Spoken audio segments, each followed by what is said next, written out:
The Spacing Guild has worked for centuries to surround our elite navigators with mystique. They are revered, from the lowest pilot to the most talented steersperson. They live in tanks of spice gas, see all paths through space and time, guiding ships to the far reaches of the Imperium. But no one knows the human costs of becoming a navigator. We must keep this a secret, for if they really knew the truth, they would pity us. Spacing Guild Training Manual Handbook for Steersmen, classified.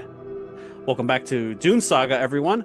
This is Season 5 of our Dune campaign here on the Stolen Fires channel. I'm Eric, the GM for this epic multi-arc adventure series, which continues tonight with the final storyline to our saga, Eye of the Storm. A warm welcome and salutation to new and old viewers alike here to the Stolen Fires channel on Twitch, where there's always an awesome TTRPG live play to look forward to.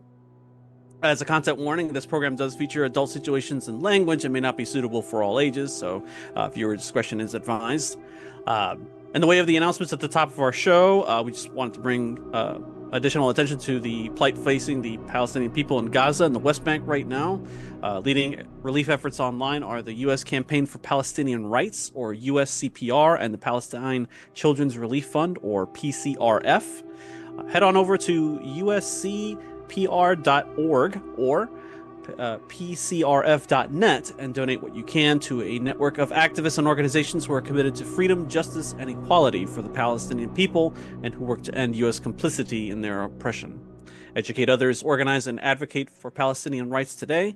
Again, that's uscpr.org for the U.S. Campaign for Palestinian Rights and pcrf.net for the Palestine Children's Relief Fund.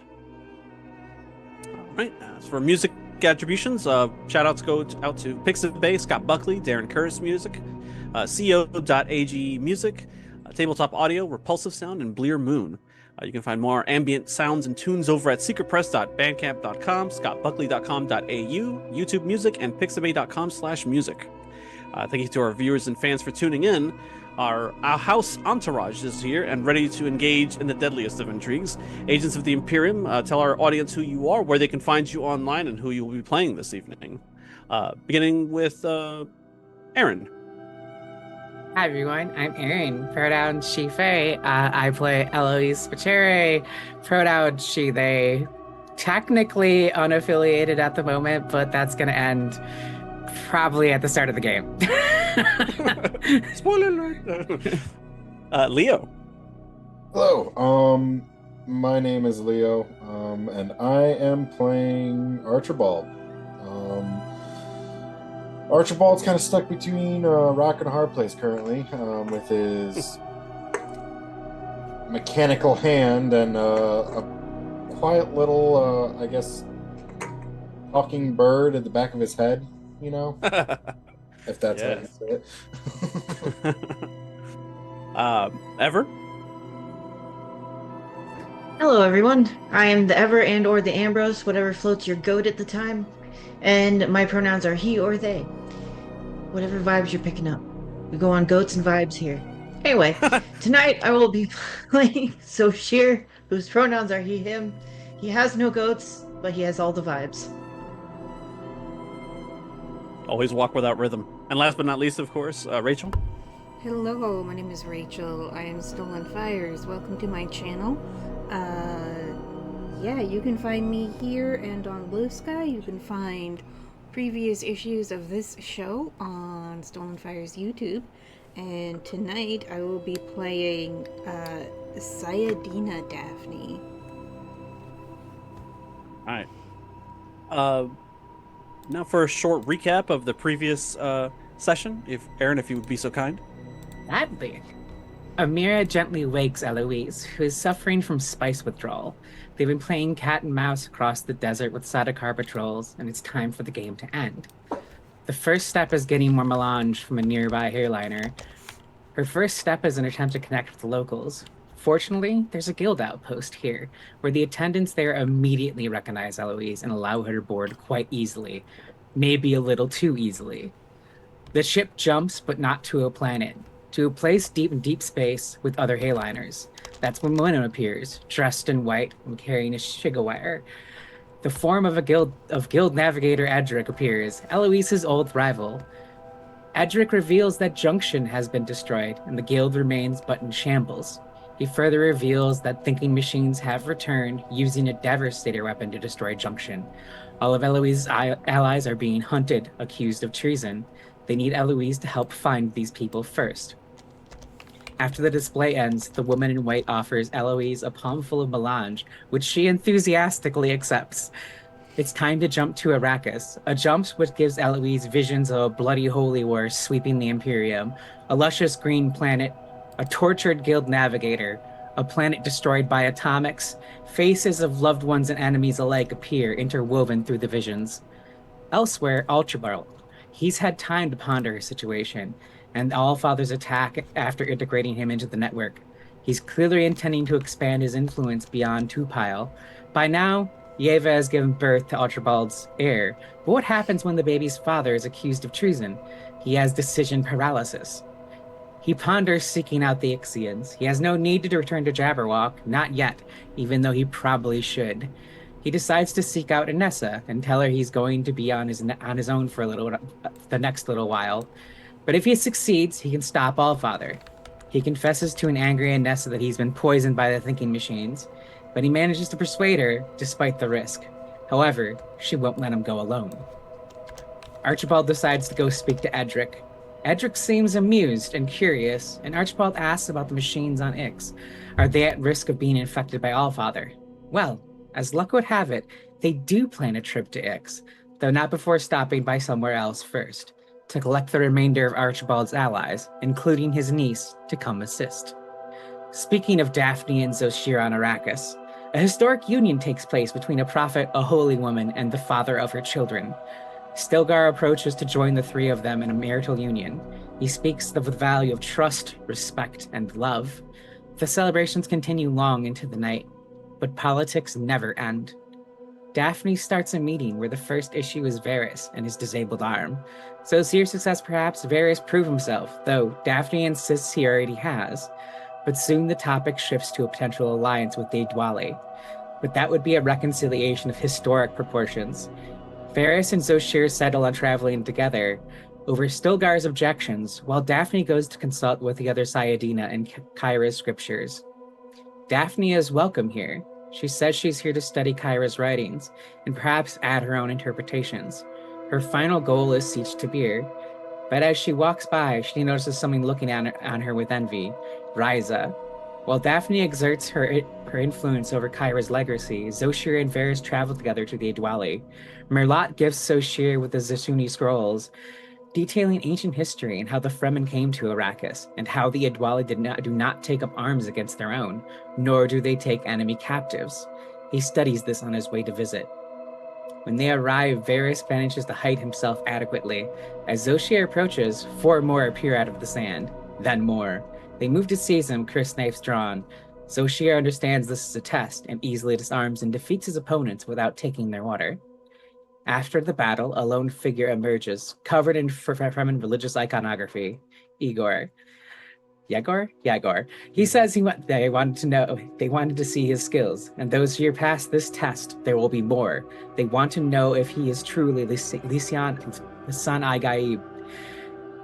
Yegor invites Zoshir to walk among their shared history, ruins with still visible structures and inscriptions. They discuss their ancestors' history of genocide and persecution. As the conversation unfolds, it becomes clear that Yegor is quizzing Zoshir on the Zeshuni scrolls. Zoshir does well, but then comes the most important question. Zoshir has Harkonnen ancestry. How can the Adwali trust him? Zoshir fumbles through an answer, and their only request is that Zoshir defeats any remaining Harkonnen personally with a Chris knife. The 3 of them, Zoshir, Daphne, and Varys, return to Sihaya Tabir. Merlot is eager yet apprehensive to meet. He gives word of Nardim Harkonnen and the poison he's been afflicted with to control him. As Daphne asks questions, she remembers the repository of antidotes there. Time to extract the Harkonnen. Now, on Carthag, a megapolis of misery, Nakim Harkonnen is brought to the chambers of Haizun Wakekyu. Haizun's uncle Jagun was murdered, and Nakim is charged with solving the murder and reporting back. However, with the removal of Jagun, hostilities between the Lupos and Katsuki syndicates have increased. In his investigations, Nadim follows a trail of blood down to the laundry rooms, then decides to examine the bodies. He notices something interesting about the hunter seeker which killed Dragoon. The poison which killed him was an ancient paralytic called Parambat, used by the ancient Votani assassins. Strange to find it here. The operator likely hid in a nearby closet and then strangled Dragoon's servant, Shala, as part of the attack. Nadim ponders if this might be the Lupos doing. They haven't admitted or denied anything, but maybe it could be an inside job, perhaps a power struggle between Dragoon and his sister, or her son. As Nadim conducts his investigation, he finds his mute minder Tayek holding someone at bay, a masked figure whose decorations indicate she works for Lady Hiromi. Nadim has them relent. The envoy says that the lady of the house would like to meet with Nadim, alone. Nadim dismisses Tayek unless Tayek would prefer to follow at risk of his own life. Nadim is brought to an exquisitely designed greenhouse. Without turning away from her pruning, Lady Hiromi asks to make use of the Mentat's mind. She speaks the residual poison and then murder. She thinks her son means to kill the both of them. They sit together on a bench to speak further. Hiromi also promises Nadim a true cure for his poison and real freedom. Odd that she's doing this so close to her brother's death, but Nadim plays coy. The two of them have a brief exchange, which Nadim decides to use to determine that Hiromi, or the person appearing as her, is a face dancer. Nadim immediately activates his personal shield. That's the time the doors burst open and Tayek presses in. Nadim positions himself to be in the ideal spot to slit Hiromi's throat. But Hiromi was prepared for that, and Nadim's blade skitters across her shield. But now she has to deal Tayek. As Tayek strangles her, Nadim remembers the marks on the neck of the dead servant Sala. Hiromi tries to summon her servant, but they are all dead. In his ear, Nadim hears, "We spared you before when you were dead to rights. You owe us that much, Harkonnen." But Nadim says she has to save her own stolen skin. He watches as Tayek strangles her at the back of the garden, timing his attack at just the right moment. Tayek collapses and dies at Nadim's feet. Hiromi is half passed out, slowly coming to, as his dog Roy licks her awake. She speaks of potential allies who might do better at protecting Nadim than the departed Tayek. She presses Shiga wire into his hand, which tell him where to go. He grabs his few possessions and heads for a place where the Fremen wait for him, along with the familiar faces of Daphne and Josir. Daphne offers a cure just as her aunt and uncle arrive. This is a cold family reunion, especially when Daphne learns this plan to eradicate Houses Carino and Harkonnen requires an alliance with Edric. Well, this is the best path forward, as anything else may result in the loss of the entire galaxy to thinking machines. The meeting ends with Lady Eloise being raised as the new leader of the Spacing Guild. The better to put the Emperor on the back foot and stymie whatever plans he has while we seek out solutions on Ikaz and Ix. All right, thank you for reading that, Aaron, and thank you as always to Rachel for excellent recaps, as always. Now the drama can continue. So, you had some time to ponder the proposal that Edric placed in front of you, Lady Eloise. You are free to make an understand difficulty 4 roll to generate some momentum potentially for this particular scene. Sure. Just a difficulty 4, no big deal. So go ahead and give yourself a advantage point. Okay. For that. I shall. That puts me at 6 advancement points. I might have some to spend soon. Anywho, so I have data analysis on understand. Will that apply here? No, there's no data to analyze here. Okay, got it. Great. How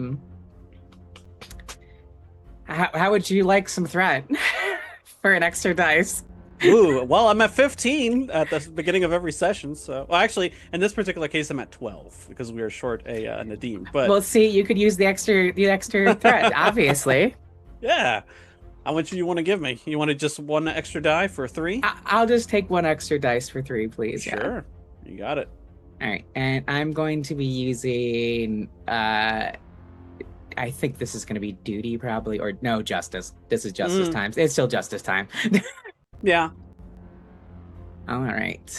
3 days. Sadly, no focus. All right. 2 successes. I have 2 determination points because of my lovely failed navigator status. I would love to spend one of those to turn one of those into a 1 for 4 successes on the nose. So you can only spend, I've learned this in between the seasons, you can only spend determination points to turn a die to a 1 before you roll. After you roll, you can spend them to take another action or to re-roll 1 or all the dice. Oh, okay, noted. I'm just gonna eat it, I think, then. It's fine. Yep. Yeah, you're like, you as having an analytical mind, you're automatically trying to figure out what the angle here is exactly. This is, the guild is not known for their sense of humor, so this is obviously not a joke. They really do mean to put you at the top of the pyramid, so to speak. That gives you a tremendous amount of power. But you've been through this carousel before, when the Emperor put you in a similar sort of position as the judge of the change, and you saw what those things led to. You suspect this is no different, but you don't quite know how that can play into his personal agenda. Let's see. I know what, regardless of my failure, I know what Eloise thinks is what's going on here. Whether it's true or not, obviously, I would have known if I'd succeeded. But what Eloise thinks is going on is that Edric is still blocked because of the Cheshires that are alive. He can only see so far. And so he needs me. And having me as a figurehead, if it all goes to shit, because Edric is, if anything, a fucking survivor. So putting Eloise at the front makes her the big fat target if it all turns to shit, and Edric can still slip away like, it was all Eloise. So that's what Eloise thinks is going on. Edric can't see far enough, and so she's being used as a patsy potentially, and also as someone who can see further than him, which I think he does know. A very apt observation, yes. Yeah, you see, like you can't quite. I mean, and for those of you who have never seen a guild navigator, if your characters have never seen one in person, it is a sight to behold. Needless to say, not everybody as part of the NPC cast is here. It's just you all and the Harkonnen Mentat. Everybody else you suspect is being kept off the camera, so to speak, in another chamber. Although Edric had said that he has the rest of your company here on the Ark. So when the black metal tank or container rolls back and reveals this tank with this fish person floating around inside, it kind of takes you aback. This is especially true probably for somebody like Zoshir, who's been very far removed from this sort of thing to begin with, and may never have even heard the rumors of such a being existing. For Archibald, you've probably come across guild people before, but not a late stage navigator such as this person. So yeah, you kind of catch your breath for a second when you see him reveal before you, and the air just stinks of like ozone and cinnamon because of the high volume of melange intake. And he is eagerly awaiting your decision to accept or deny this prestigious appointment. Eloise is going to step close to the tank, because this is nothing new to her. She's seen this a shit ton of times at this point. Yeah. She's going to lean in, not like she's not trying to whisper anything, but she's going to lean in, so she's like forehead to forehead as best she can be with Edric in a tank, and just be like, I know you're using me somehow, but I'm going to use you too. Well done. I have a question before I say yes. And I will say yes after you answer my question. Proceed. I know you helped the Harkonnen smuggle atomics onto Arrakis. I know that's how they were going to kill the worm. Or someone in the guild did. I assume you. Now, my question is, how many of those atomics did you keep yourself? We were not bribed with atomics by the Harkonnen. And we didn't help them do anything. We facilitated the transportation of goods and services, of troops, of which you're probably already aware, many of which belong to the Emperor. I believe they've all had their water harvested at this point. And Eloise was kind of like side eyes, oh share.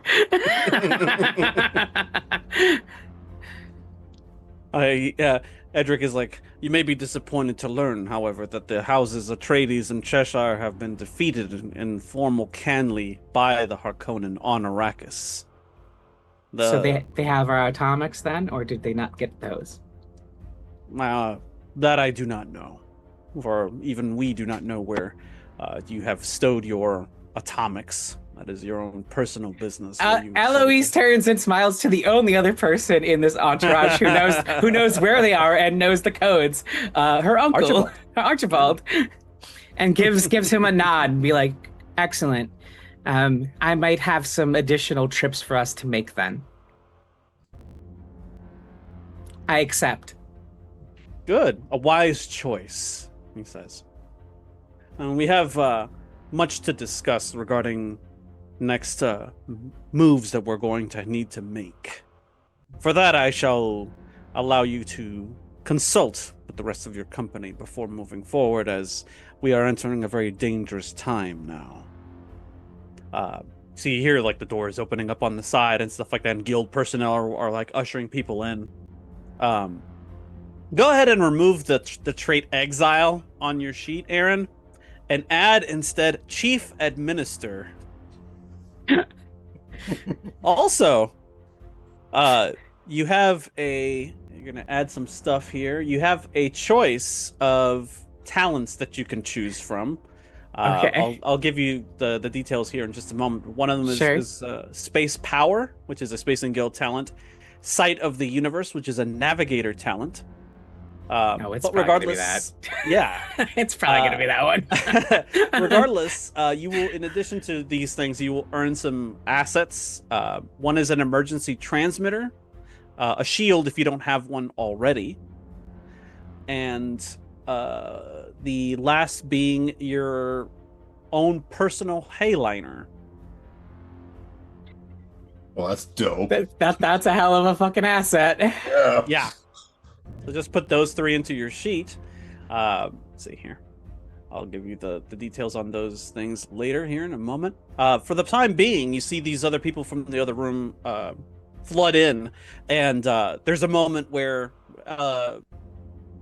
Daphne, you look around and you catch eyesight of Massam and Beatrice standing next to one another, and they're just sort of like they're just pale.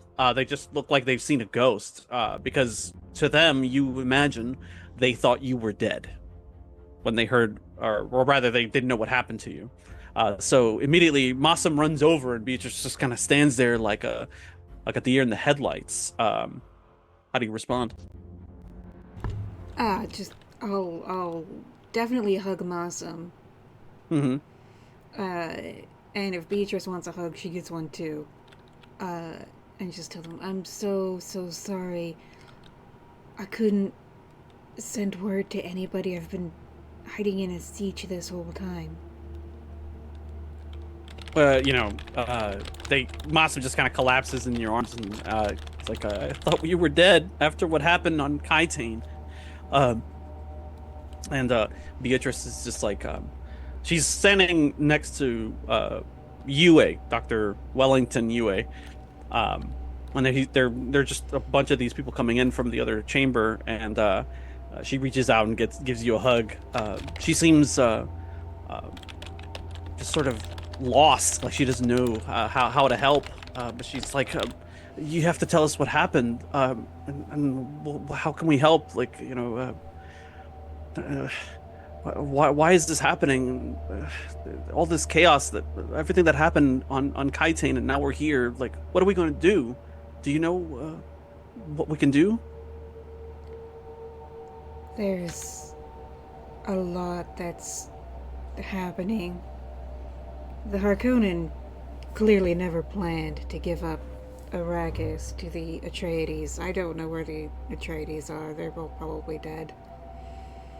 Massam's eyes drop at the when you say that, and you recall for a brief moment that he knew a friend by the name of Paul Atreides.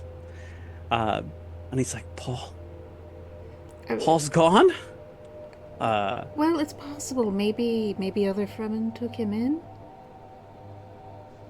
His eyes wandered, like, as you can imagine, he's just kind of like thinking about like what that means, and like one of the few people he had ever been able to call a friend is now, unknown, in parts unknown. Oh, I'm Beatrice puts a sorry. comforting hand on his shoulder to try to steady him. I'm sorry, I've been insensitive.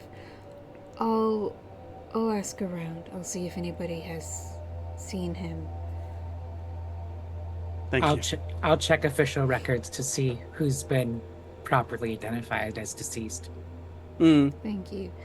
The Fremen are organizing. They're done being the oppressed. And prophecy seems to have grabbed all of us by the throat and is pushing us in any number of directions. You see, Yue is also kind of eyes downcast at the sound that the Atreides have fallen and nobody knows where they're at and stuff, and he seems like oddly determined to try to find them and to make amends for his past sins, at least from hearing him talk about it. At the same time, you see his past sins. He got off the best out of what could have been. Yeah, but that doesn't assuage his guilt at all. Sure. You see Kynes look around and spots Zoshir and moves over and says, Mahdi. He's like, they brought you here. Why?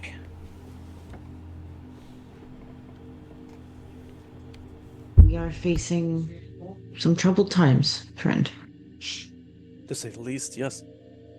I must return to Arrakis. Our people need us as much as we can, as for whatever we can offer.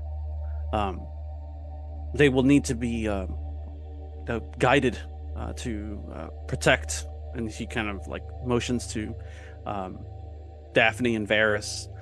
And Varys steps forward. And he's like, it's like, I think one of us needs to go back.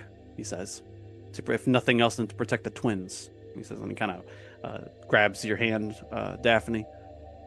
And he's like, my side he's like, my place is always by her side, but I understand the need for remaining behind on Arrakis. And he's like, perhaps I can escort you, he says, looking to Kynes. And he's like, holds up a hand, like, I'll be fine. I can take care of myself.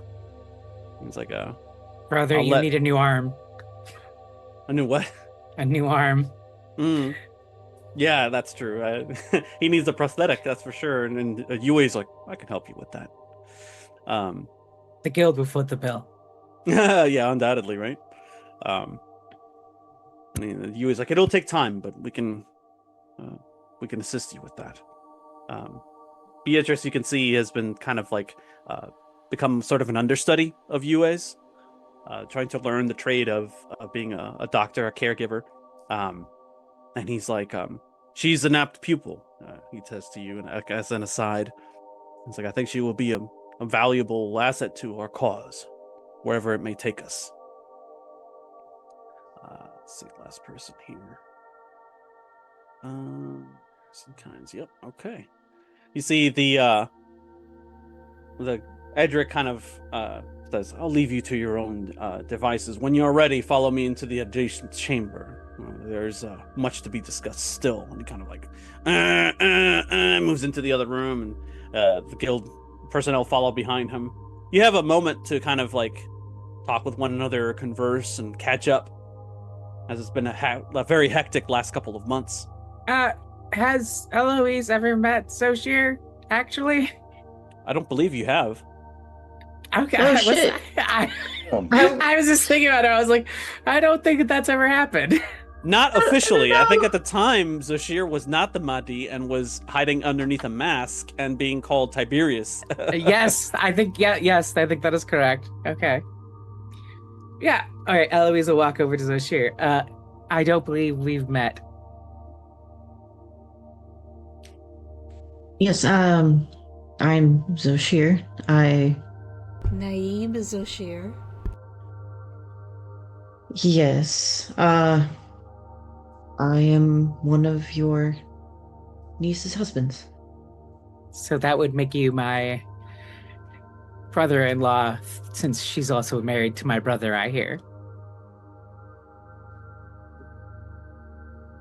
I'm unsure how that will work. It's a complicated family tree.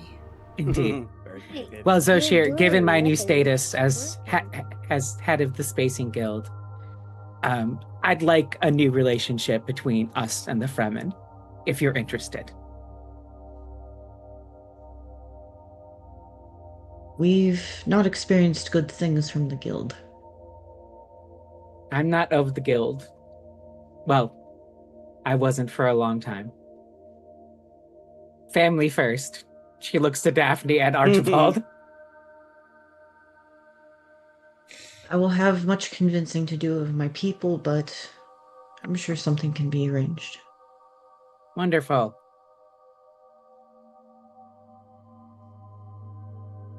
General Archibald, you see Anessa sidle up next to you and says, "Well, you're going to introduce me, aren't you?" Yes. Hello. This here, I kind of like take Anessa by the hand, and I bring up. This is my second in command, Anessa. What She's happened part to of the Yeva? pilot. She was the one that kind of told me about Allfather. Anessa kind of flinches a little bit when you mention Yeva. And just kind of, maintains a stiff upper lip. She's a dangerous woman. I'm sure you are as well. Archibald definitely has a type. Eloise holds up a data pad to like cover her face. Yeah, and Archibald just like closes his eyes. He's like, oh. Like in his head. Yes, currently. But considering that I'm an outlaw right now, I'm sure Yeva wants nothing to do with me and has already made divorce papers. So, Where'd you meet this one, Uncle? Imagine her divorce papers are going to come wrapped around a hunter-seeker. That's just how she operates. You realize this. oh, 100%. But that's not if Allfather gets me first. I feel like I have a giant target on my back no matter where I go. Our whole Welcome to family the does. Family? Yes. Prescience runs deep in the family, and he wants his dirty little grubby fingers into that. Oh, yes. But, So you met Anessa to your trip to Two-Pile, I assume, then? correct. Yes. She... Yeah. Let's just say that, I guess. But I guess there's one other thing that I have to talk to you guys about, and it's got something to do with Allfather. That's when I kind of prick my glove off, and I show you the mechanical hand that I have. Thing is I'm very much compromised right now. I'm not particularly the reason that Allfather is here, but I did not help. You delivered the thing that delivered his infection. I guess We you know. could say that. Are you But- infected? I'm basically branded by Allfather. By the machine. Are you safe to speak in front of? He can hear. This is a story. This is for GM. Can he hear the conversation that I'm having right now? You have no idea. Okay. I don't know. I don't know what he can hear and what he can't hear, to be honest with you. The reason why I'm going to X is because one thing I do know is that there is a parameter to his reach. Are What we do you certain mean? that X is safer? No, but it's the only thing I got. If there's anything that can defeat thinking machines, it's the Ixians. Correct. And that's why I'm going there. Well, I hope you don't mind if we make a stop along the way. We have a new Harkonnen ally Really. who has a little bit of a problem with residual poison. Wow. So, are we going to the Harkonnen planet? Oh, good God, no. Not We're unless we're going- going to turn it into glass. It's already mostly glass and steel. I've never been, but understand it's horrific. No, we're going to Ikaz. An Ayasi world. Okay. Question for the GM. Hmm? Would I know anybody there Oh. pertaining to my situation? Oni Kaz? Yeah. I feel like I should. Probably not. There's a possibility that you do. Can I roll for it?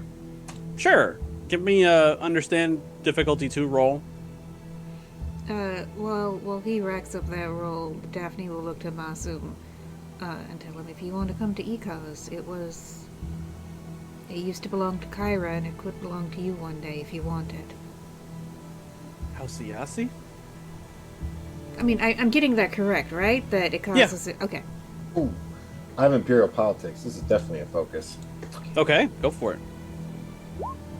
Oh, you gotta be. That's a- I'm changing that. No! That's a big fat no, unless you want to re-roll. You spend your determination point I if it am aligns going with to- a statement of justice. Can I give you threat? You give me threat to roll an additional die. But yeah, not to re-roll. I don't believe. Actually, I think I have a talent for this. Bull. You tell. Okay, when you attempt a test using the chosen skill, you buy an additional d20s by generating threat for the game master. You may re-roll a single d20 in that dice pool. Okay. You can re-roll one. If you get lucky, you might get the 2 that you need. I would re-roll that 20 because that's really bad. Yeah, I'm gonna re-roll that 20. That complication would turn into, oh yeah, you know somebody there and they don't like you. Yeah. It's gonna make things even more difficult for you. Could I buy dice for this? Yeah. You don't have any momentum at current, but you can give me a point of threat if you like. I am so up for that. Why not? All right. 2d20. 2d20. Oh, whew, thank God. 8 and 3. Well, you would only roll the 1 for an additional die, so but either one of those makes it. So I'll take that the 3. that gives you what's your skill here? A 6. If we're going with the first number rolled, an 8, that gives you 1 success instead of 2. So not exactly what you were looking for. Oh, I'm going with 3. You're gonna go with 3. Okay, I'm gonna go with the first number rolled. So that's not quite enough. You don't know anybody there. You've heard, you have enough knowledge to know like what to expect when you go to Ikaz.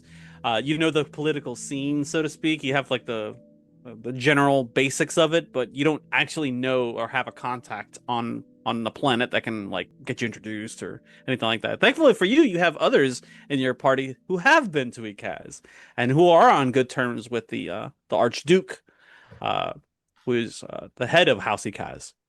Gotcha. So there is one thing we need to start doing, and I think it's something that the Allfather is raising an army, or he already has an army. Mm-hmm. We need to start getting houses in on our side. Yeah, that's definitely a good first step. Varys think- tells you like getting the houses corralled around a common goal, especially right now, will be very difficult. The Emperor is pulling out all the stops and using a tremendous amount of pressure from everything that I've heard so far to get everybody to fall in line. It's also worth pointing out that we're not, most of us, negotiating from a position of strength. Correct. House Cheshire's fortunes are probably the lowest they've ever been.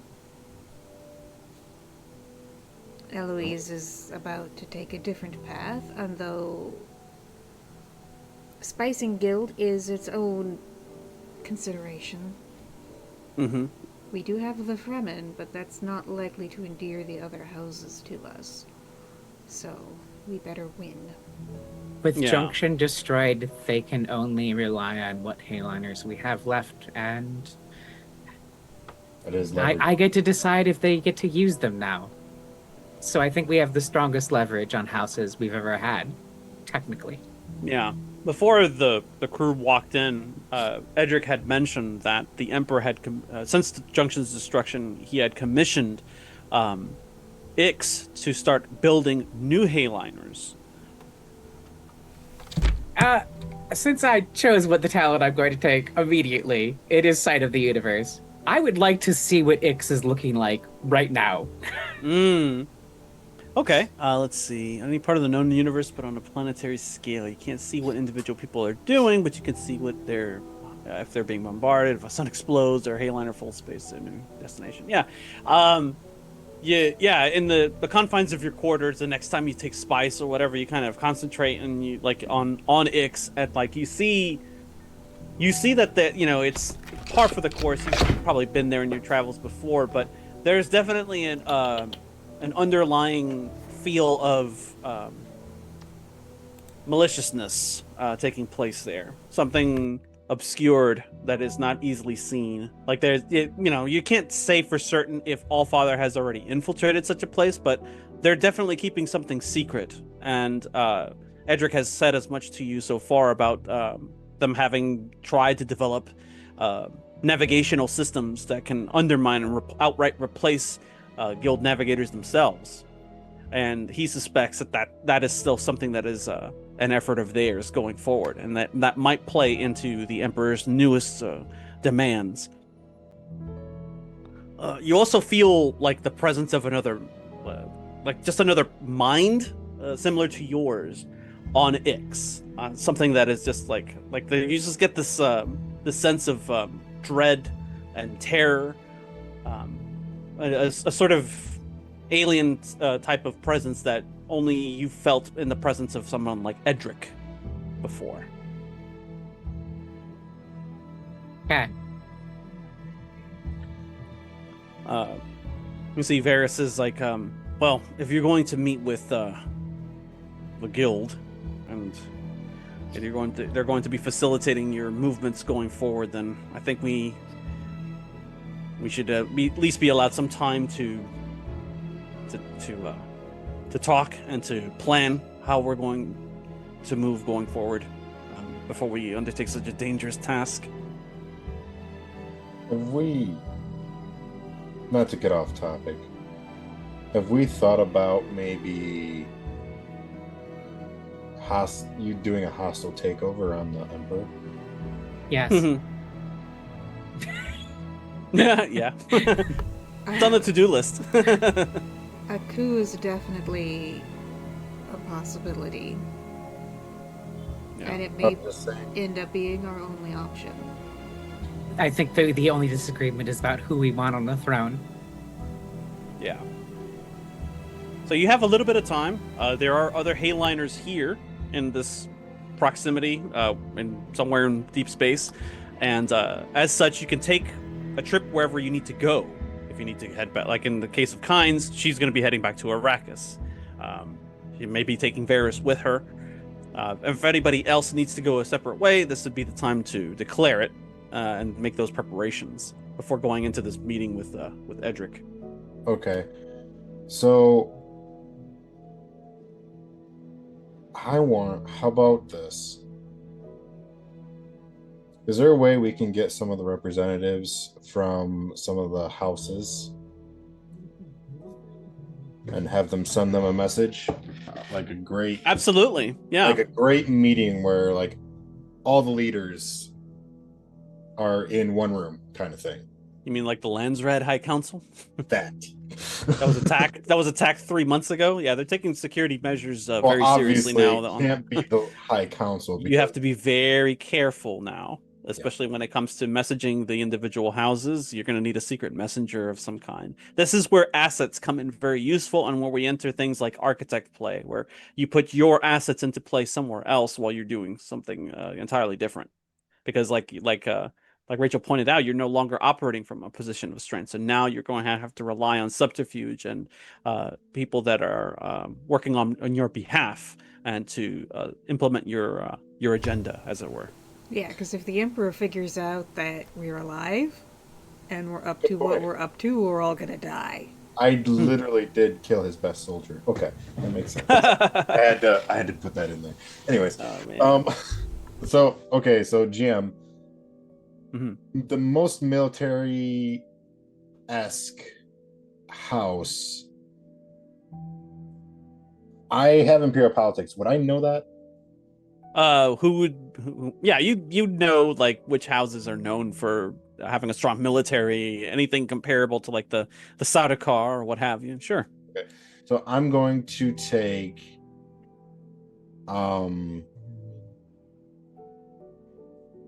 two of my Varangian guard. Very well versed, making sure they're kind of good with their words, or at least good enough. And I would like to send them to some of these houses so that way we can like kind of saying be on standby. We're gonna meet at point A at one point, or so on and so forth. So you want your captain to send two of his subordinates to one of these planets to try to like facilitate some kind of contact with one of this one house in particular, somebody that you can potentially bring on board your conspiracy. Correct. So like basically I want to make sure that one, they're not affiliated with the Emperor. Well, they don't like the Emperor. I'm sorry that we can't do that just yet. We're not powerful enough. And I want their house to be more of a military house, so that way my guys have more of a leg up, because I'm not going to go to some like medical house and be like, here, come join us, even though I know nothing about that kind of thing, you know. Just so you know, and I'll give you this one for nothing. Most of the houses don't like the Emperor, especially right now. But regardless of whether that's the truth or not, they have no choice in many cases but to acquiesce to his demands. You don't know what the details are behind how he's managing to get his grubby little hands on all these houses and getting them to go along with his plans to destroy all of Tupile and everything else that he's doing. But you have a way that you can do that. You can try to elicit those details however you wish. You're probably going to need some help to do it, though. Your guys are just not going to be able to. I mean, they're good, but you know they're not like outstanding when it comes to stuff. This is kind of a little bit outside of their wheelhouse, so to speak. So something that you may want to consult with the rest of your team here when it comes time to plot around the table, so to speak. Okay.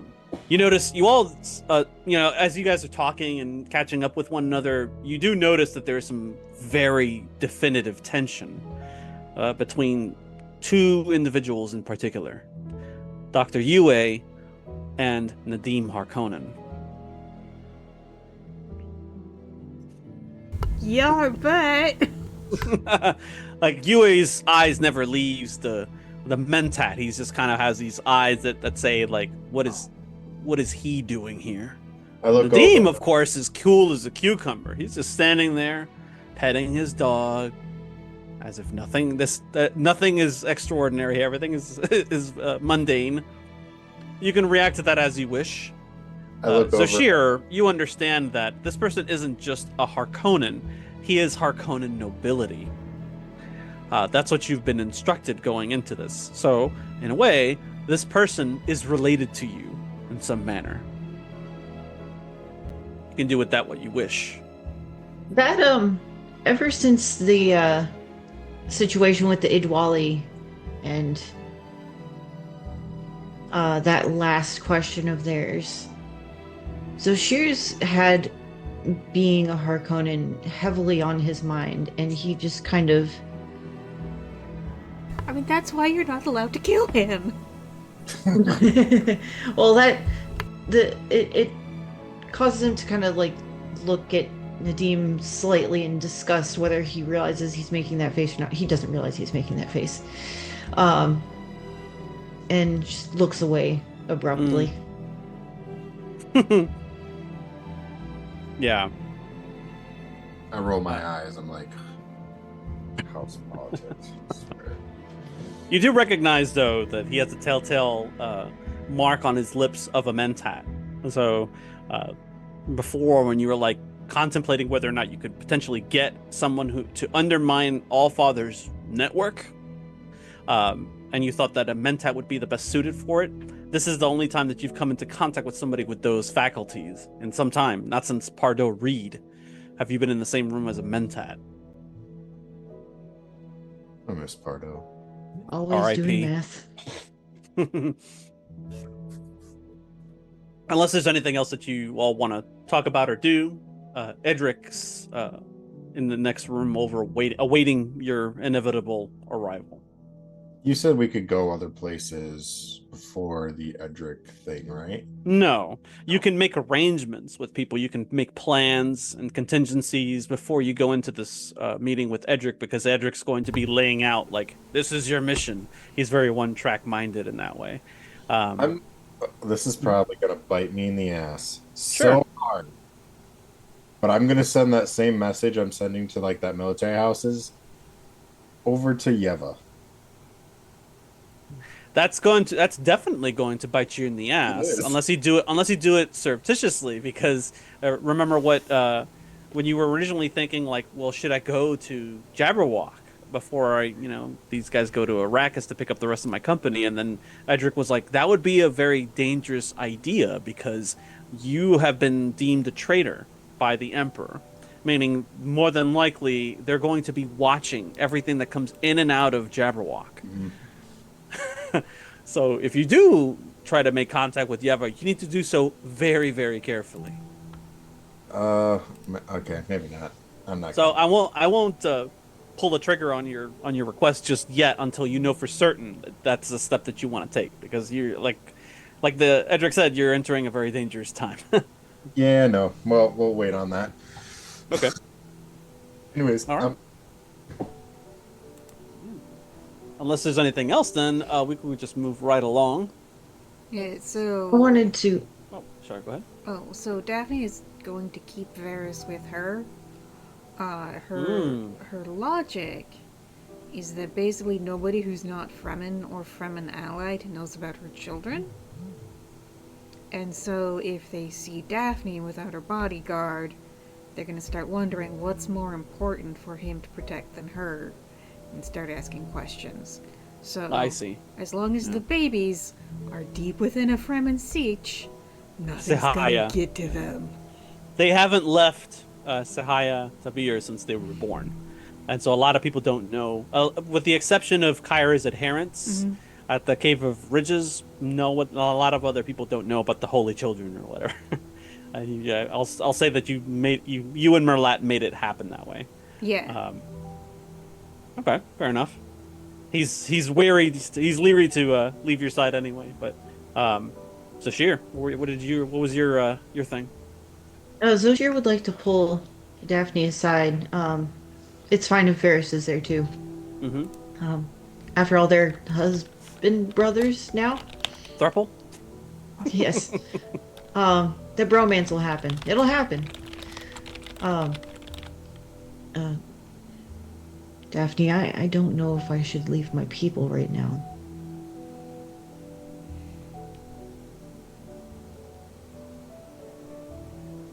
I understand. They're already having a hard time accepting me, some of them. And if I abandon them in this time, in this turmoil, things could turn for the worst.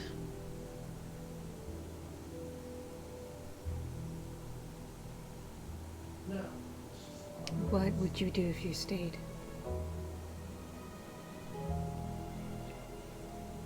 Attempt to garner more faith.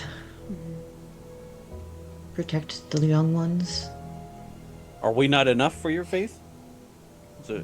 Varys asks.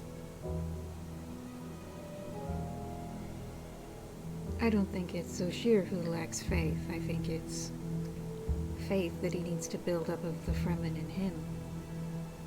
Yes.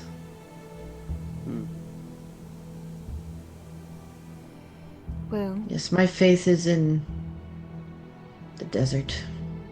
My faith is unwavering. However, my people's faith in me, that is questionable. Well, how long are we likely to be gone, do we think? That depends on your actions, Varys says. Where are we going with this guild navigator, or wherever he points us to go? We have to consider he has his own ambitions. That's true. And it would be good if word spread among the Sieges that the thinking machines are about to make a return. I think the Fremen are uniquely situated to deal with that threat.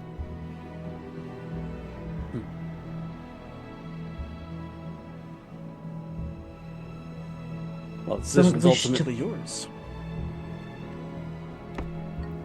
It is a hard decision. I don't wish to part from the two of you, however. I think it would be for the best.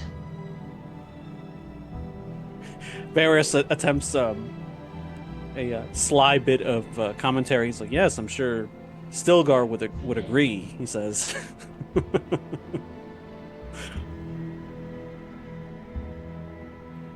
He gets a chuckle out of Zoshir. I will stay for this speech that this navigator wishes to give, but afterwards I should leave before the ship leaves. I understand. Zoshir, allow me to send a Shigawire with you. I'll deliver a message to your people personally. And perhaps that'll help you. The spice bribe will end, and I'll give you use of the guild satellites to locate any remaining colonizers. That would be gratefully appreciated. Happy to help. And I would trust no one else to keep an eye on my children. Tell them where I'm going. I think they'll understand. I sure will. I mean, they're like, what, 6 months old? They probably can't talk yet, but they can understand. But no, you drank the water of life. They know everything. Sure, they but speak. they can't talk back. They don't come. True, but they can't understand. If you spoke to them, they'd be like, "Yeah, I get it, thanks." That's why I'm telling Zoshir to tell the kids. Your mom's gone on a business trip. She'll be back. She loves you. You want to buy cigarettes? Don't worry, kids.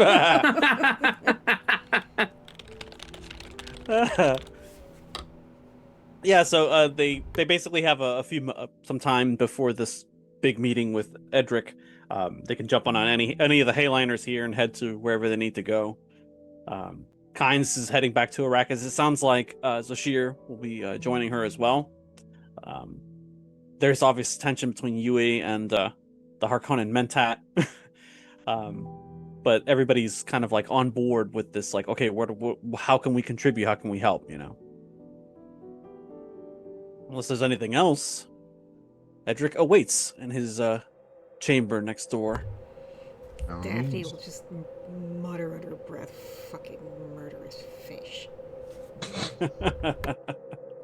Indeed. You'll get to kill him. Kill him. We'll use him first, and then he dies. Yeah. I don't want The doors- to kill him, I just hate him. You're too soft, please. Yeah. See, as you come in, he kind of like motions, and the guild personnel tell people like Beatrice and them to like, no, you stay back. This is for the other people, and they can fill you in as need be. And they kind of Amira, it's like, I'm not going anywhere. Get out of my way. Varys just kind of like looks to Daphne. And Nessa looks to Archibald. I think we're here for it. Edric addresses you as the doors close. Aside from all the other things that I have mentioned, the resolution to destroy Two-Pile, the most important aspect of these following operations that we are conducting here in secret is the most important. The one that takes us to Ix. A mission targeting their Ixian project will need to be undertaken to ensure that it never becomes reality. A team will need to be assembled and dispatched to thwart this underhanded effort to supplant our navigators.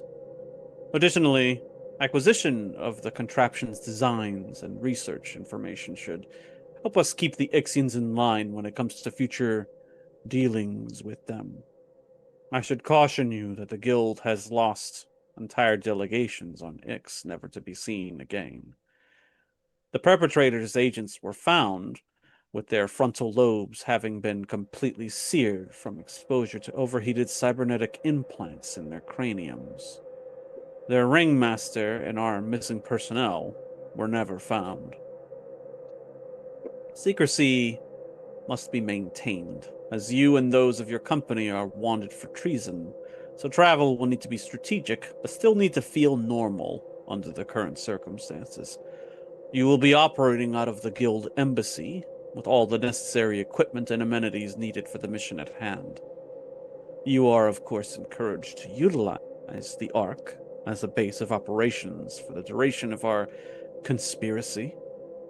While Allfather has a form of prescience that allows him to foresee possible futures, he is not privy to plans forged by those with similar active or latent abilities, he says, looking at the Cheshire progeny here. Above all else, the spice must continue to flow, and the forms must be obeyed. I trust you have inquiries. I've sensed someone with our talents on Ix already. Who? I don't know. Feels similar to you.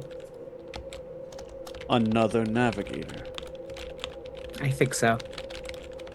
And something else, I'm not sure if it's Allfather or maybe they have their own thinking machine. Because there were... My knowledge of the old records aren't the best, but I know there was more than one originally. They wouldn't dare, he says. You're joking, right? I never joke. And he's like, Ix is a dangerous place, even especially now. As that the Emperor has sent his own people to oversee the project, the construction of these new hayliners in their shipyards. So if you do go, and time is of the essence, then I suggest you beware of that particular danger. The political situation on Ix is extremely complex. There are several houses that have hold sway over their operations there. At the top of that particular hierarchy is the House of Vernius, a long-time Atreides ally. However, they are not the ones who truly wield the power on Ix. That would be the Technocratic Council. And it's like, this is likely going to be a long operation that needs to be conducted there. Whether you or your company and your associates are capable of doing so, you will need to implement those actions sooner rather than later. For the time, they've had much time to complete the designs of these new hayliners, half the size of what they normally are now, for the purposes of finishing them before the end of the year. We estimate that they have, at best, another month or a month and a half before the new fleet is complete. And then, well, who knows? Other questions? You said the tech here was frying people's brains, correct? Yes. Is that The perpetrators who assaulted our company, yes. We found that they were cyborgs of some type. So Allfather has already penetrated. It may be possible. Right. He says, and Varys is like Oh, actually, it wouldn't be Varys. It would be Amira. Or we're just doing the work of the Allfather. He says, looking to you, Archibald. Isn't that what we did on Kaitane? Wait, who said this? Amira, Eloise's consort and bodyguard. If you didn't know Amira, I'm not the one that set those bugs or that gas. Oh, but I knew. I do know. I do know that wasn't you. And that was entirely the point of what I just said. You're inadvertently doing the work of our enemy for them. Okay. How is that possible? Do you want to know? I'm asking. Okay. I'm going to be 100% honest with you. I'm compromised. I have Allfather basically stamped, burned onto me, and that's when I show him my hand again, my mechanical hand. You see, Inessa goes to reach up and grab your hand, like, nope, nope, nope, and it's already too late.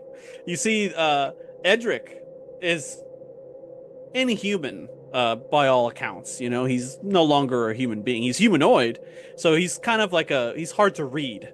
But even so, you see, you know that he is exhibiting a look of shock when you say that. He's just like, you're compromised, and you see several of the guild elite guard here like ready their weapons, like, and aim them at you.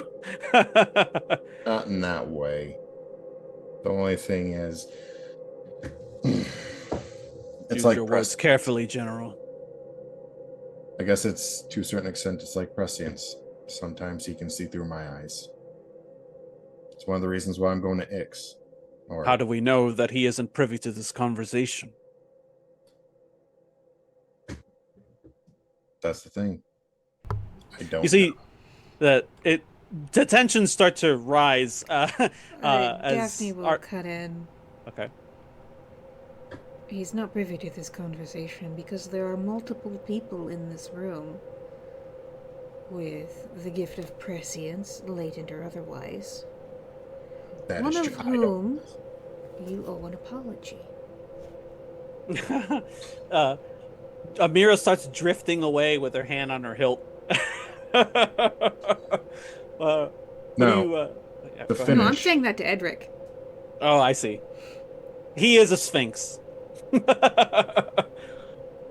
Not not the finish. joking about the apology. Oh, Jesus. You'll excuse me if I have no apologia for you, Not to me. former Duchess. Not to me. To the latent psychic whose powers you're hoping to utilize. Maybe he'd be better along if you hadn't killed his mother.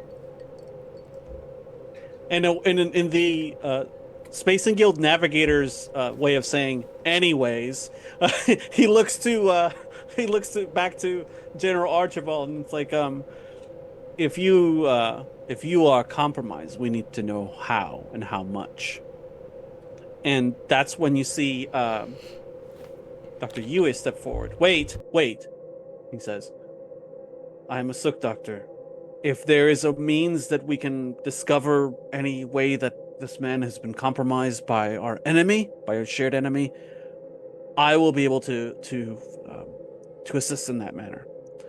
Allow us the time and the tools necessary to do this. And you see, Edric is like, what you're asking for is impossible. Even on a Hayliner of this class, we do not have the equipment that you need. And Yue kind of cuts him off, like, well, precisely. Send us where we can do our best work. And he points to behind him to Beatrice, like, it's like, I have an understudy. If with the right equipment, we might be able to get to the bottom of this particular mystery. And you propose that you can do this on Ix, and he's like, no, I don't think that would be the best place to go. Perhaps, and he's like searching for the words, and he looks over to Daphne's. Ikaz, I think, has what we need. It does. And he's like, very well. And he's like, he gives you like a timetable, a very short timetable. You have a few weeks at best, and then you need to be on your way to Ix because the major threat is going to come from there. We have seen it. And he's like, Okay.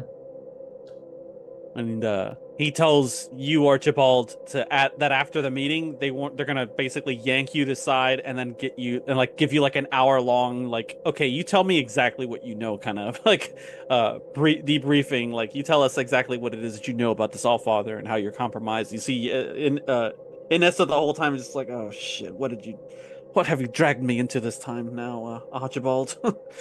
Vanessa, you can't be surprised anymore. Anyways, so here's a quick question. I have prescience. He has prescience through me, basically, right? He has prescience, period. What you understand from Allfather and what he's told you is that he's able to integrate people through technology. So as long as they have some sort of a technological who's it's inside of them, he can integrate into them. You were different in that regard, though, because if you recall, he killed you. He did. And then he grew a clone of you with no artificial parts or anything like that. And you were still somehow integrated because when the New Jihad rescued you, they supposedly flushed all these nanobots and whatever that were colonizing your brain out of your body. And yet you were able to see him aboard the Ark when you were within proximity to Junction. Wait, am which I means- a clone? Yeah. You died. The moment that you shook his hands, he killed you. Your old body's gone. And now this one that you have now belongs to him. Surprise. Oh my god. Okay, that blew my mind. Anyways. I didn't think it was that. Holy fuck. Okay. Yeah, hence the decision paralysis. You feel like every step that you take is actually one that you're taking on behalf of Allfather, which puts into question everything that you do at all times. Holy fuck. Okay. But I do have a connection to Allfather. Could I get some sort of prescience through his eyes? So could I figure out what he's doing? That is a very good question. One that you may discover the answer to once you're able to get to Ikaz, and once maybe Dr. Yu is able to identify how exactly is it that he's able to, how you're able to view him and receive him and stuff. It's got to be something else. Okay. I'm a clone. Holy fuck. Okay. So you see the same thing I did with Alicia. He did exactly the same thing that I did with Alicia. How does it feel now? Yeah, someone's sorry. toying with your life. Edric is like, obviously you have much to discuss still, and much planning that needs to go into effect. Do not let Ikaz take up all of your time. Like I said, there are things happening on Kaitane and Ix that require similar amounts of efforts on our behalf to thwart. The resolution on Kaitane will reach its end within the next few weeks or so. Same with Ix and the fleet there. And he's like, find out what you can and utilize whatever assets you have in the field. And of course, once you've done so, you are to report back here. Bring what findings you're able to discover. And then we will move from there. Any other questions?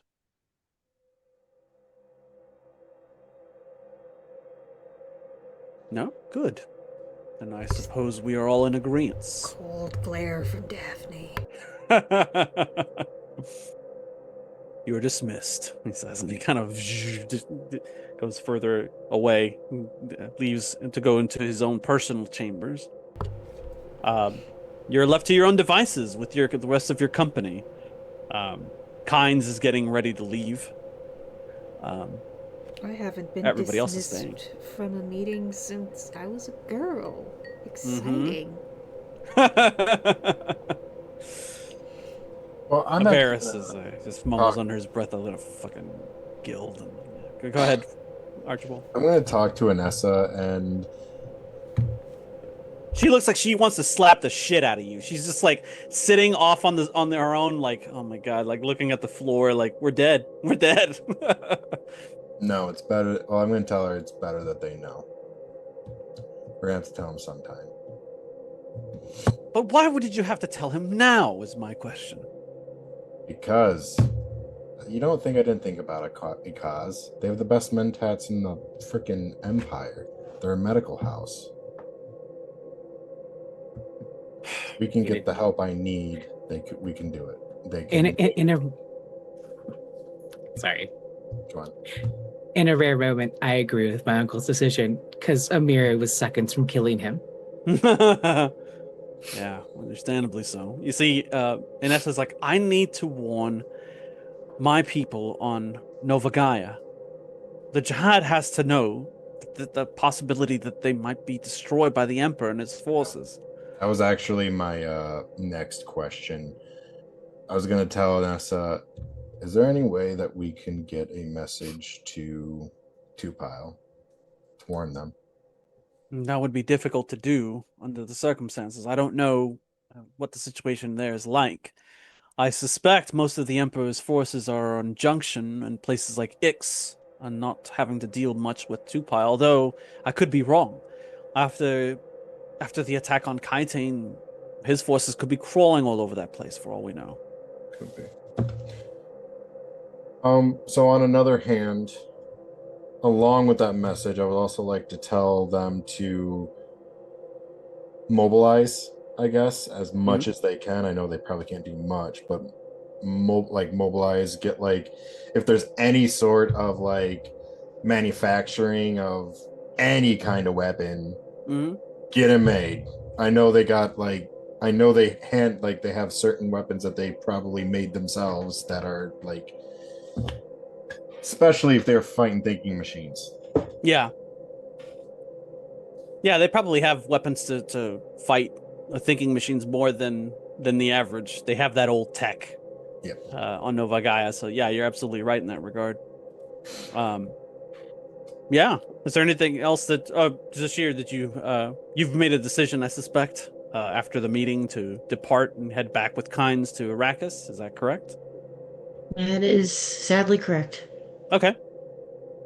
You gather your things. Is there anything you do or say before you leave? He will embrace Daphne tenderly and give her a gentle kiss. And he'll stare at Varys and go, we take care of her. You never have to ask. We'll be back before you miss us. I suppose, though, he'll need more taken care of than you will. We'll take care of each other. He just shakes his head at you and no. Okay.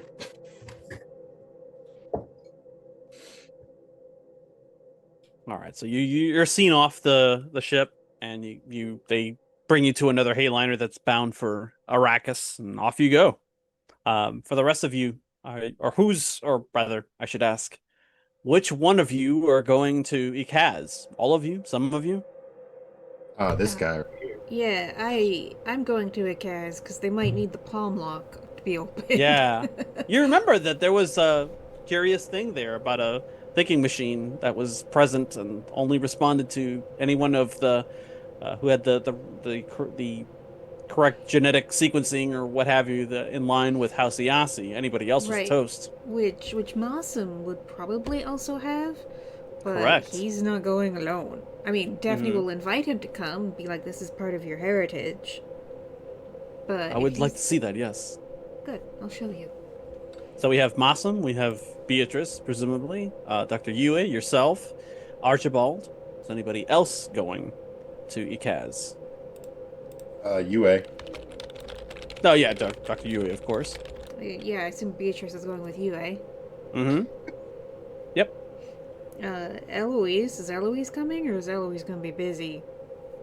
So Archibald's going to come in here and say, we do need someone to gussy up to the cause leader. We're going to need them for this war that's coming up. So I do have to come then. Yes. I'm the only person with any ounce of authority in this motley crew we have now. True enough. I'm also curious if my genetic line matches up with whatever's there. Hmm. Uh, Smart. Probably not, because that was of That was- yeah, Hasiasi what- was of Kyra's line, Okay. not Federico's specifically. Yeah. Got it.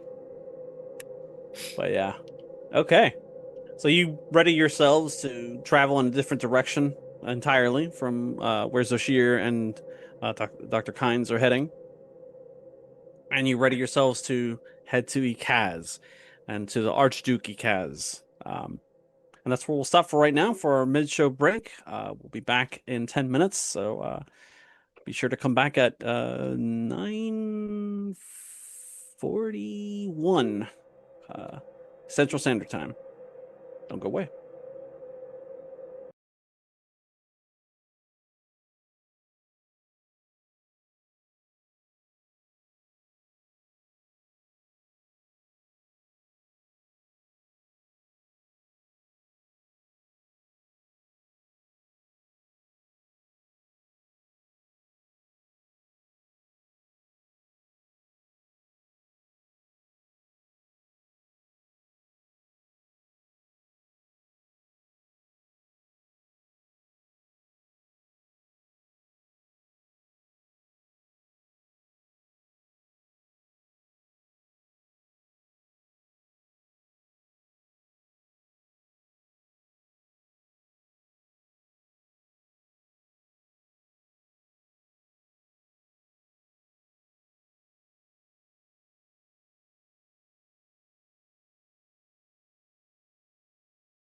And we're back. We have returned, and we are proceeding now to the planet of Ikaz as our company departs or travels on the arc to the planet of Ikaz to disembark and begin their work on trying to thwart the plans of Allfather and the Emperor. Eric, I'd like to one little tweak. Sure. Eloise is going to send a mirror with Soshir and Kynes. Oh, really? Amira wants to know why. We're responsible for the death of one of their prophets. I think it's best you're the one who delivers the message that will give them some kind of relief.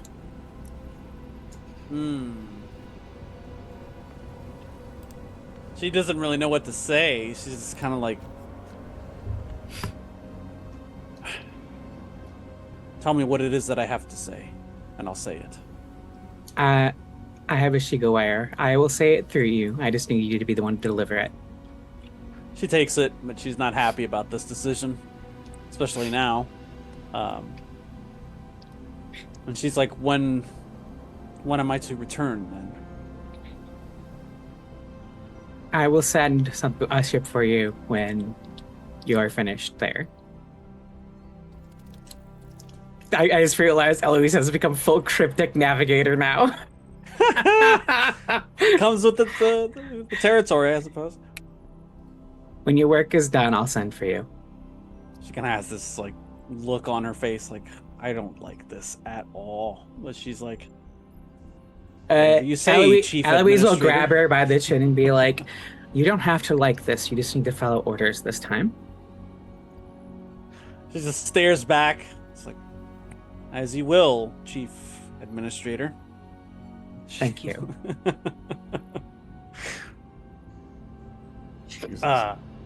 Okay, so without Amira, you proceed. Do you take you have you can take your own Hayliner if you wish it, or you could serve aboard the Ark with Edric navigating. I think in the interest of us not wanting Edric to know everything we're up to, let's use the personal Hayliner. Okay, good choice. And I think Eloise will send a message in advance to whoever's the leader of house, the house that watches Ikaz currently. Archduke Armand Ikaz. So, she'll send a direct communique of, hello, this is the new chief administrator of the Spacing Guild. I and some companions will be visiting you soon. Give me a communications check, please. Difficulty 2 or higher. Sounds good. So, question. I assume deceit comes into play because I am not telling everything. Correct. Perfect. And I think this is going to be power, actually. Okay. Yeah. I am flexing.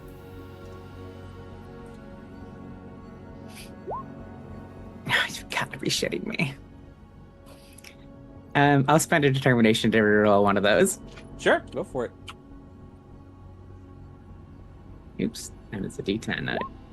Okay, so that is right on your skill. Three So that success. counts as 2. That's 3. Yeah, okay, 3 successes. So yeah. Excellent.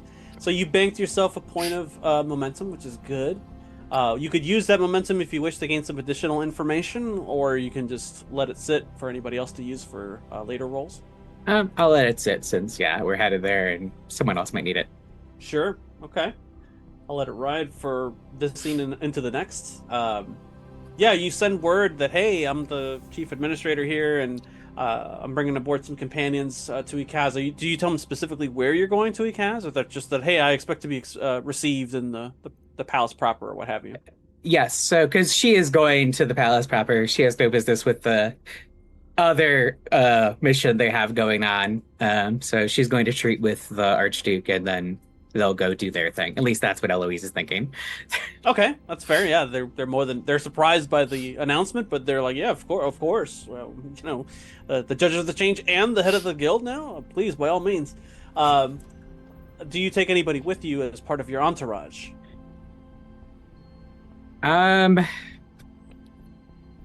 She does not trust the guild, but I suppose there's a certain amount of decorum that goes into the fucking chief showing up on your planet. So I will take whatever the bare minimum of guild personnel with her that will like make it look official. Okay. Yeah. As far as the rest of your company, are you like secreting them down to a different portion of the planet, or are they going to be accompanying you in disguise? Or I suppose I'll put that to those on a separate mission. Do you want your mission known, or do you want this to be covert? I'd prefer covert. Covert it is. I'm pretty sure the house doesn't want to know there's a compromised human with the very enemy on their planet. Obviously, we would not give them all of the intel, Uncle, but I understand the caution. But, yeah. They're going to pat us down at one point.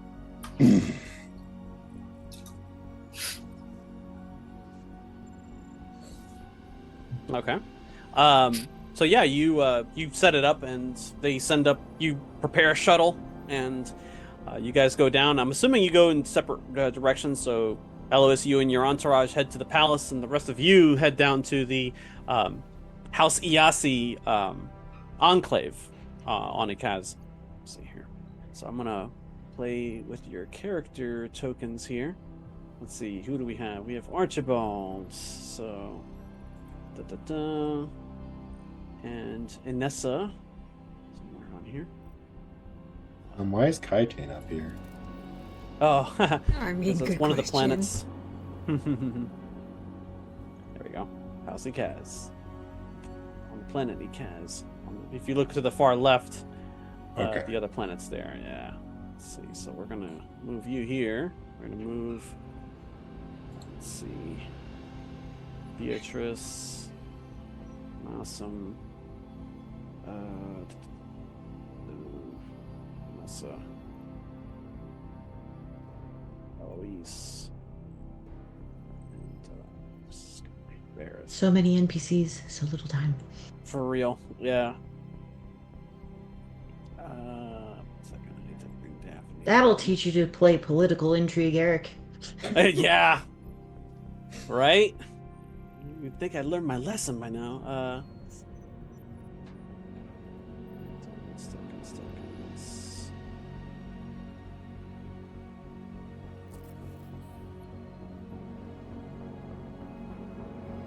Okay. Everybody's here. Oh, excuse me.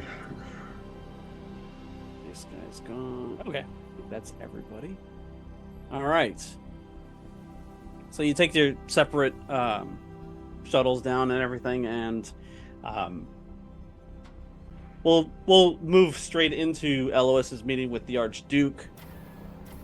They roll out the red carpet for you. There's the house guard is established there, and they meet you outside the palace. The ship lands, and your people disembark, and it's all very formal, And he's like he's missing like one of his arms. And so there's just like there's a slump there on that side of his uniform, but he's at his side is his wife, his most recent wife, and they're like, "Welcome, Lady Eloise. I don't know which title to refer to you as. You have so many." Well, my house has been stripped of rights, as I'm sure you are probably aware, and I'm no longer the judge of the change, so you may refer to me as chief administrator. He feigns surprise at the first bit, but not at the second one. Not at this news of you being stripped of judge of the change, and that he seems legitimately surprised. He's like, "Oh, please, we'll discuss it inside." They bring you into like a large, antechamber a foyer, where they bring in all manner of drinks and things that you can partake. He's like, "What brings the guild here?" He says, almost nervously. Forgive my bluntness, Archduke. I don't suppose you have any frowned on devices that can make sure we're unheard in this room. He looks to his wife, and she returns the glance. Well, of course, we have we have we can take such precautions here, of course, if you suspect Please, that this please is, deploy it then. right away. And kind of gives a motion, and one of the guard comes up and like activates something like it's overhead. It kind of lowers down from the ceiling and kind of like establishes a cone of silence within the room. Excellent. You're free to speak. You can speak freely at will. I shall speak candidly, and I hope you do as well. Hmm. The guild is no longer neutral. This is concerning. The Emperor purpose is of this? compromised by thinking machines. That is a very big I was there allegation. on Kaitane when it happened, so So I've heard. He's like, how certain are you of this threat? I'm not sure if you've heard, but Junction was destroyed by a Devastator, deployed by the Thinking Machine Allfather. We've heard. Shortly after that, the Emperor began commissioning Hayliners from Ix, where I am fairly certain with my prescience there is at least another Navigator being held, and perhaps another Thinking Machine. Does that not stink of suspicion of being infected? I'll be honest, I thought initially that this was just another excuse that Shaddam was using for a much larger power grab, but Probably that yeah. too. Coming from you, though, I think it corroborates what myself and my allies have suspected as well since the attack on Kaitine. When he says allies, he kind of looks at you pointedly, like, You're the first I'm contacting, but I have others I intend to meet with or speak to. There's others some present at that unfortunate event on Kaitane that I am hesitant to reach out to until I'm sure they've not been infected also. yes. I've been in contact with others who have similar thoughts and have acted on them, on these impulses. Like, I'm sure you've heard of what happened on Arrakis with the Atreides. I'm aware. The Emperor has placed the house's leader, Leto Atreides, on trial, on an upcoming trial, and is going to either execute him or exile him permanently. So he lives... As does his house, he says. He looks at you. Good to know. You should also know that I have sent my own emissary to the Fremen to renegotiate their relationship with the guild, given our new stance in the universe. This is good. We're going to need all the help we can get, especially on Arrakis. Yes, correct. Exactly what I was thinking, Archduke. It's like, He's like, well, you friends of the Atreides have a place here as well. It's like friends of the Atreides are friends of mine. It's in addition. It's like whatever you and the guild may need going forward. However, I am concerned about this doing away with neutrality. Who knows? If I give you reassurance, it's until we defeat a greater threat. Until the thinking machines are stopped again. And then we will resume business as usual. What of the threat of the Emperor poses? I intend to depose and execute the Emperor, as well as House Harkonnen. He's like, is there no other way?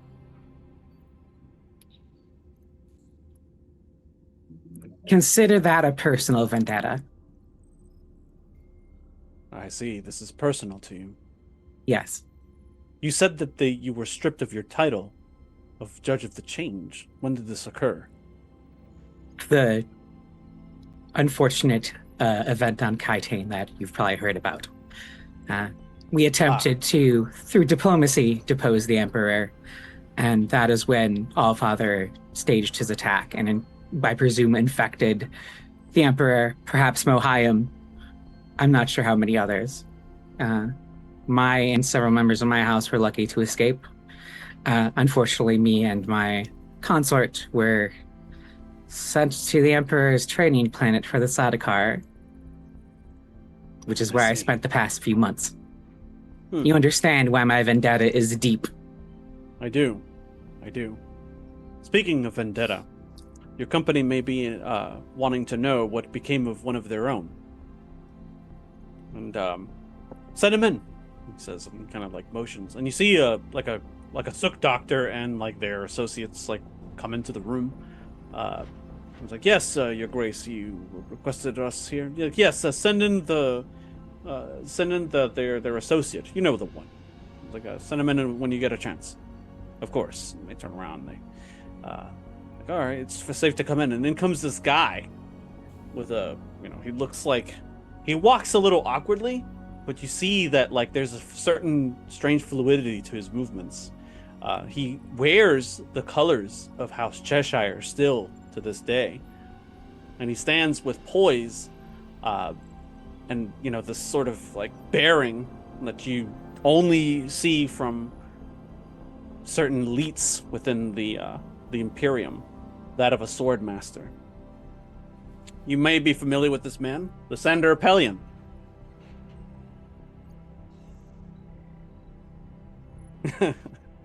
I have heard of Lysander, though this is our first meeting, I think.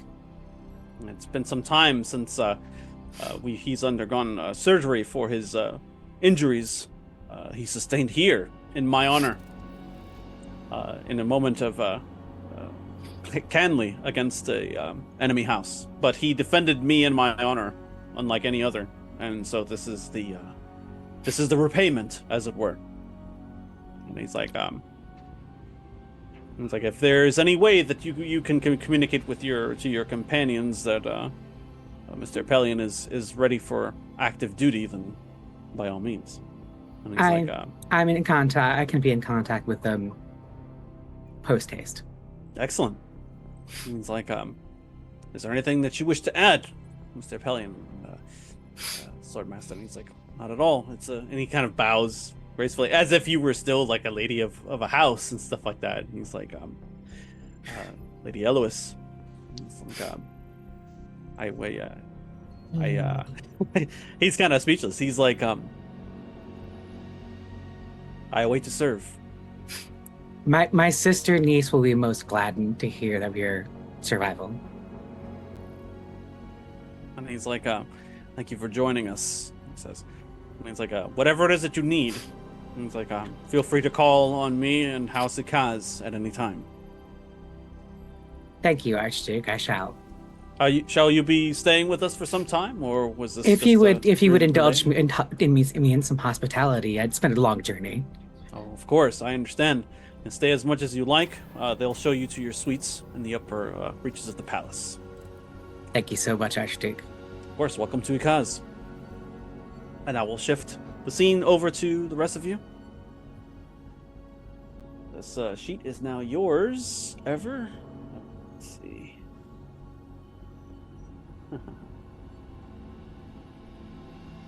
Lysander Apellion, everyone. Oh, I miss Leslie. Huzzah. Let's see. It took a Still long have that time. jacket. Yeah. So your shuttle goes down to the enclave for House Yasi.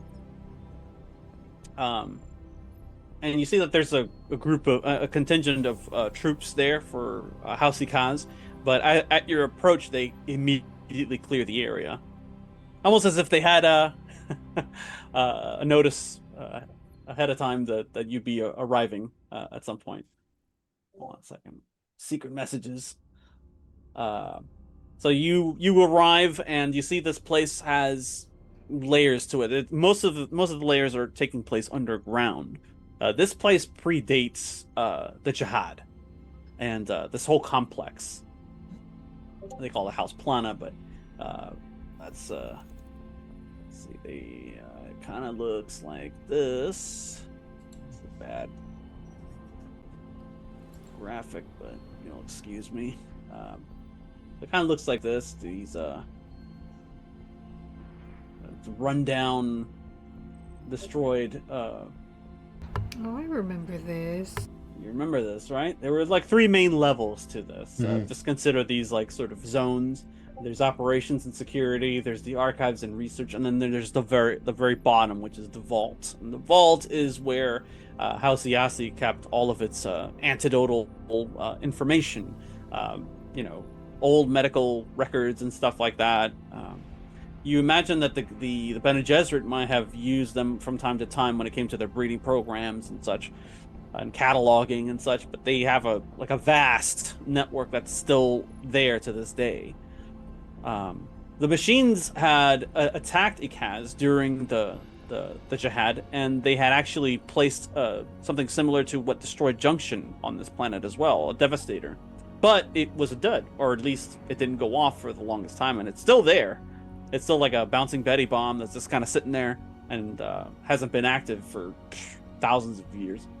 But the last time you came here, Daphne, with some of your company here, there was a thinking machine that had accompanied that Devastator, and you understand that Kyra and her family had this thing in their house for generations, and they never mentioned a word about it to anybody. It was a super big secret, mainly because they were able to capture the thinking machine and rewire it so that it worked for them as opposed to its masters.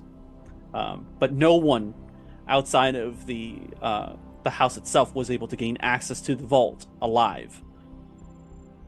And so the last time you came down, it started taking security precautions until you managed to unlock its and bypass its security protocols using your DNA. So as such, when you descend into this place, you start seeing signs that the old wiring and everything like that is starting to ramp back up. You see lights and things like that starting to turn on as you start walking into this desolate, damp place with just moss riding up the walls and dangling down from the ceiling. There's numerous cables and things and everywhere. How do you want to proceed as you move down into the depths of this complex? Carefully. Mm-hmm. Yeah, there doesn't seem to be any air of danger. Just like that, there's like a sort of charged atmosphere as you start moving further down. Like your movements are definitely being watched, or something else is aware here. Yeah, I will. I'll give everyone sort of the rundown of the place. Here's what you can expect. I'll make sure Masa knows that he will probably also be able to open the palm locks. Mm-hmm. But He's just kind of marveling at this place, like, whoa, what is this? a So rare question- instance of a thinking machine being used to a benefit. So I have a question here. Yeah. Is this the same place where me and my guard killed that one thinking machine, that one attack machine? You didn't kill it. You stopped it from killing the rest of you, or at least Daphne did anyway. Oh yeah, but this is the same place that from like back in season 1 or my first season, correct? Correct. Okay, that's what I thought. Also, very, very quickly, thank you for the follow, Sirius Star Laser, and thank you for the raid, Enchanting Sorcerer. Sweet. Welcome, Hi, raiders. twin. Hi, twin. Awesome. We're both named Aaron. That's the bit. Oh, nice. I know someone nicknamed Twin, and I'm like, what? Twin's here? How does Aaron know Twin? But hello, welcome. Thank you for the raid. I hope you enjoy the rest of our show. But yeah, you make your way down here. Everybody's a little on edge as to what this place is. Like, are you sure this place is safe? And you're like, yeah, I've been here before, you know. I mean, they're in ruins, and so they're as safe as any ruin might be. Watch where you step, watch where you put your feet, but monsters, hunter-seekers, we don't have to worry about that. Yeah. Despite that, your Varangian guard goes out front, Archibald, and they take point. They lead you down into the archives section down here, where You see that there's a tremendous amount of old research and old tech. You're left to your own devices as they're kind of like going forward ahead of you and checking things out, making sure that there's no unpleasant surprises. Get the Devastator. Is there, sorry. Go ahead. Is there any reaction to like my hand to any of this tech? I mean, your hand was never taken from you, if you recall. Like if you did have a replacement arm or hand before, like Yeah, it that was a isn't the case anymore. I got basically my hand got cut off. I do Oh, remember. okay. So yeah, like that was the old you, which is gone. When they cloned you, you came out exactly the same way, without the. Okay. No, what the I'm appendage. asking is, can I manipulate some of this machinery using my hand? Oh, you can try. Do I want to though?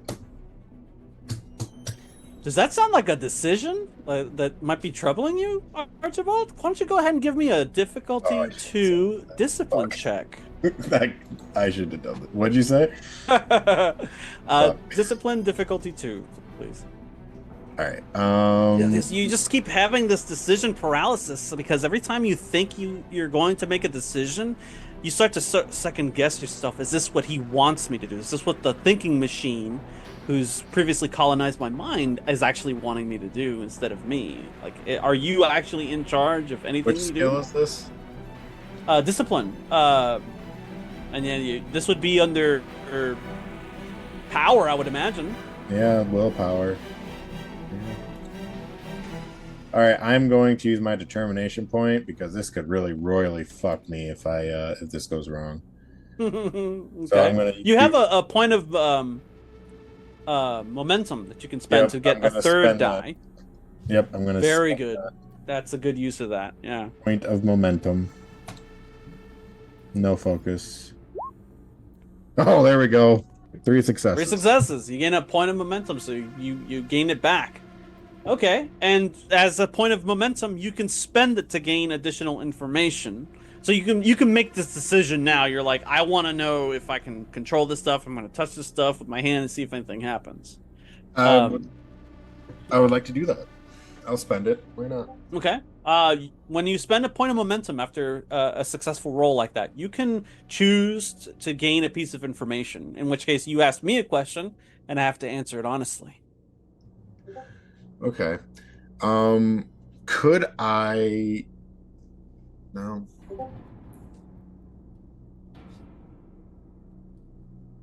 Here's a better question. Sure. Could if I touch this machinery, could Allfather compromise it? Yes. Okay. Thank you. That's all I need to know, and I'm not touching it. Sure. Yeah, so you're like you go to like you're gonna try to do something, and then you're like, wait a minute, is there a possibility that whatever's inside me can also be compromised? And you recall the first time you met Allfather, he shook your hand, you felt a jolt, and that apparently was when you died, and everything else that you had experienced afterwards was some sort of like a hyper-real reality that was constructed and fed into your clone mind and keep you, in a state of stasis until you actually took your own life within this construct, and then that's how you exited. You kind of like, you look like you for a moment like you're about to reach out, and then you kind of like stop yourself and flex your hand and keep walking. And Inessa notices this, and she's like, "Are you all right?" Yeah, I'm fine. It's just I don't want to bring Allfather here. As I understand the trepidation involved here. And see, let's see, You're starting to move deeper into this complex.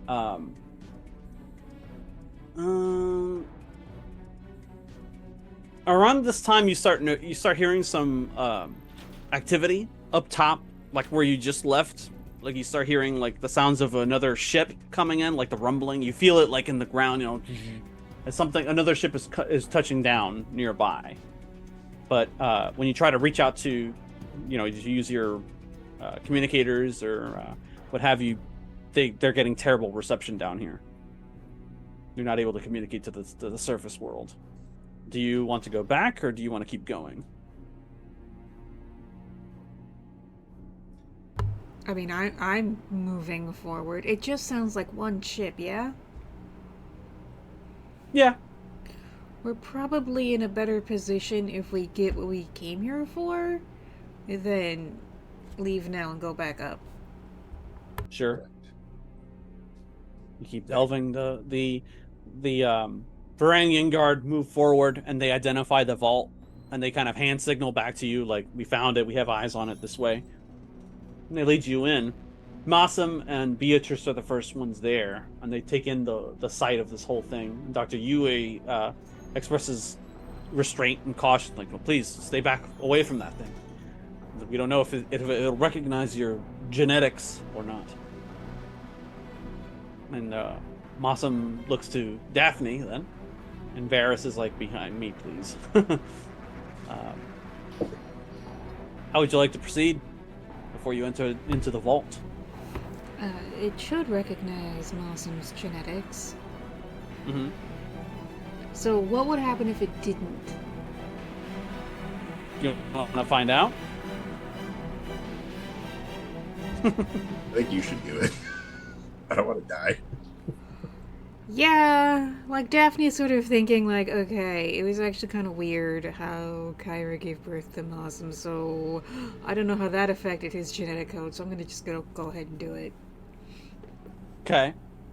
We can compare program notes later and fix it as necessary.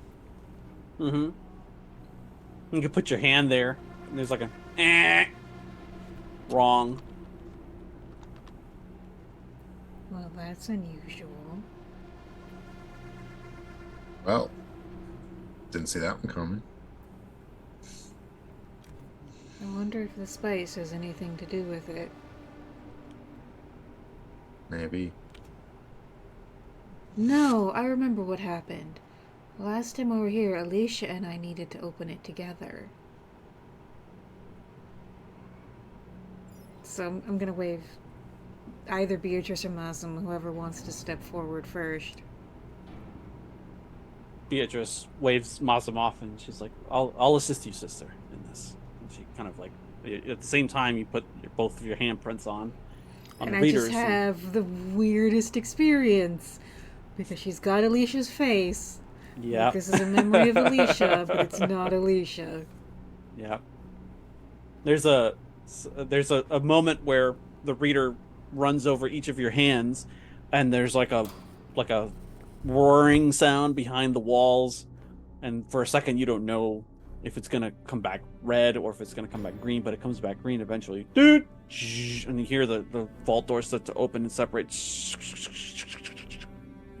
They open up, and inside you see the lights start to come on. It's this big circular room with just an immense amount of technology oozing out of every orifice. You have these large screens that are conformed to the concave walls, and they spring to life, and you see it's like a large ancient database of all manner of things, poisons, antidotes, and what have you.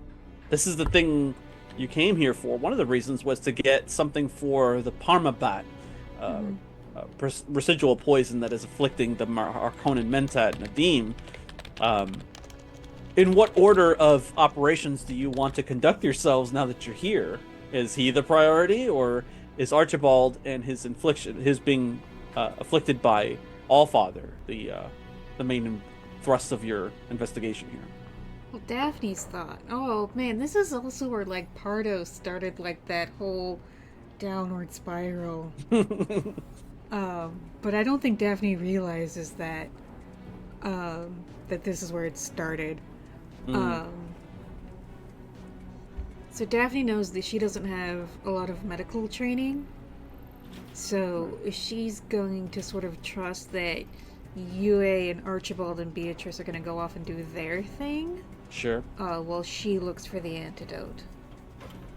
Archibald, you have deductive reasoning, so you're like, this is the best place to go to find what we're looking for, and Yue seems to agree.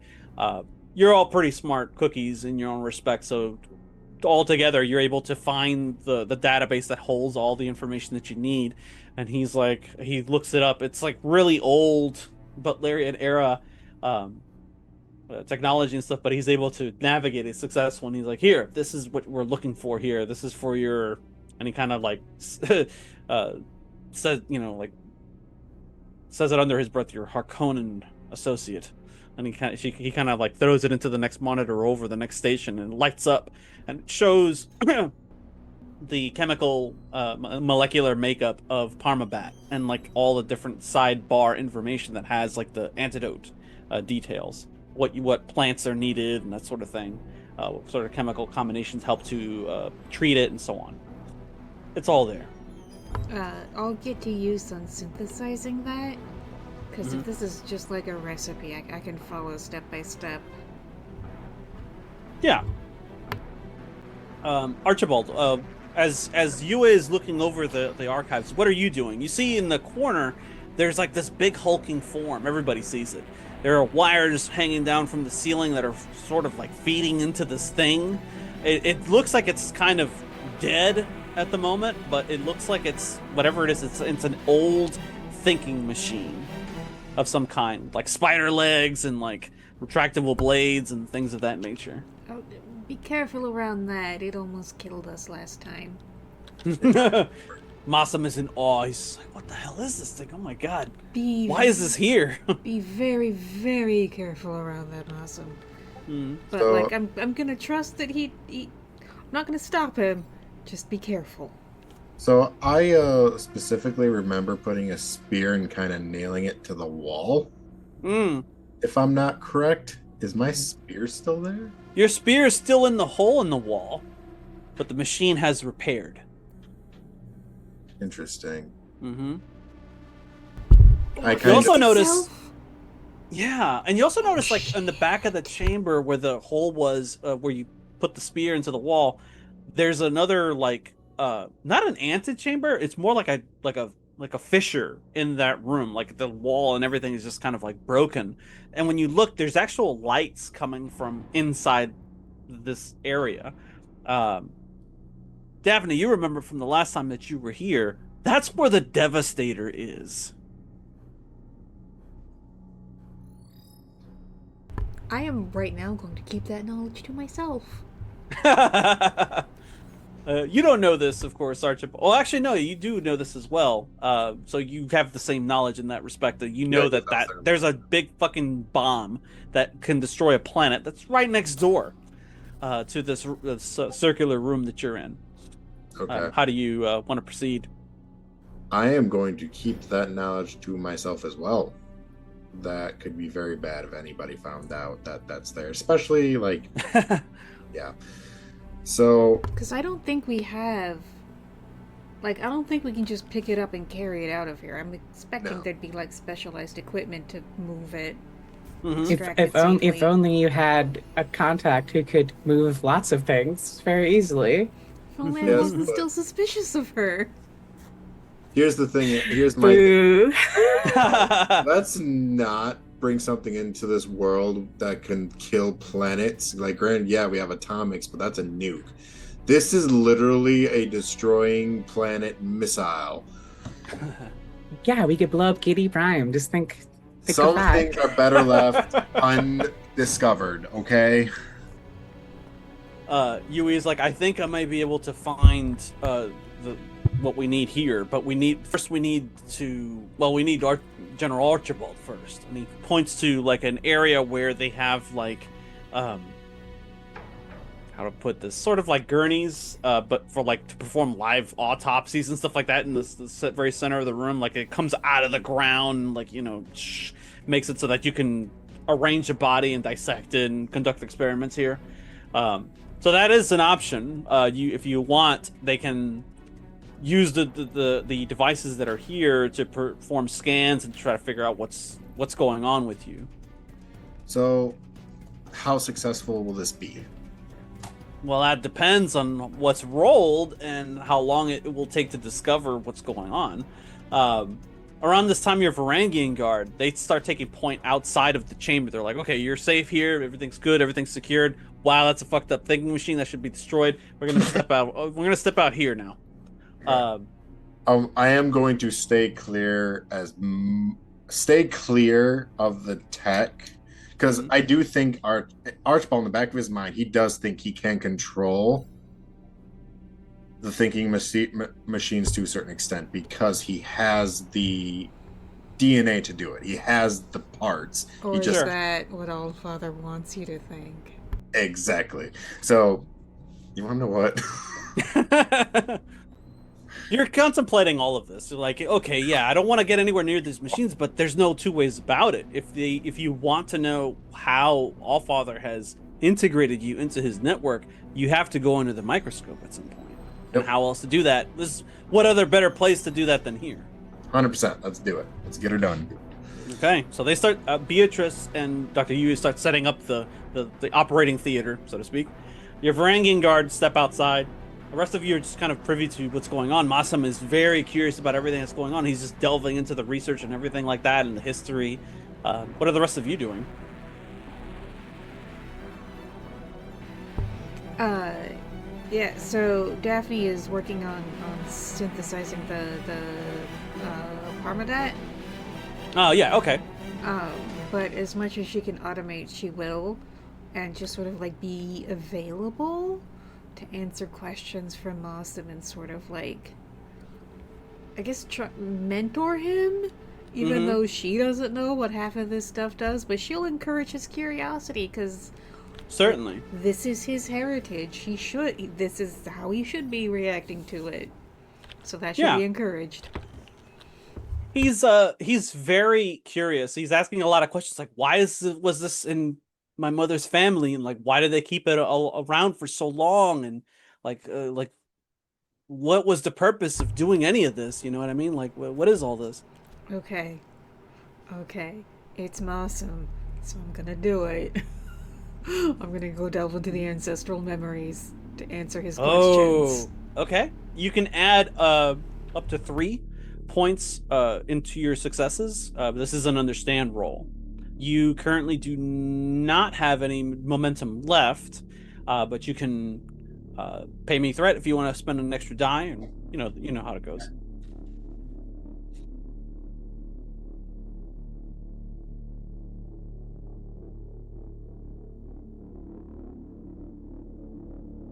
Nope, I was muted. Alright, so I'm gonna use truth, because this is all about understanding the truth. And you said I could use up to 3 extra dice? If you roll 2 normally. If you wanted to roll a 3rd die, you can pay me 1 threat. I'll give you the threat. Sure. What could go wrong? Let me check. I don't have any. I've got 4 focuses and understand. None of them apply. Alright, 4 successes. Oh, wow. I like it. Yeah, that's pretty good. So it's 4 successes is exceptional. You don't have to use the extra memory or whatever to grant any additional ones. You have plenty of information there, and you're actually able to like speak intelligently on House Yassi, and like how during the Butlerian Jihad, the machines cultivated a virus to use against humanity that just targeted humans to try to wipe you all out. They failed, of course, but one of the reasons why they failed is because of houses like House Yassi and how they were able to create an antidote for this sort of stuff.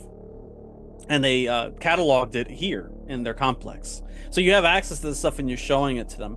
That's around the time that Archibald's Varangian guard, one of the guys starts running in. It's like, we've made contact with something on the upper chambers. What are your commands? Oh, what sort of thing? We don't know. Can you find out? These guys are not known for their cowardice, but the guy's like, yeah, we sent 2 people. One of them came back. The other one came back injured. He's not talking. Is this an army or a monster or... We don't know.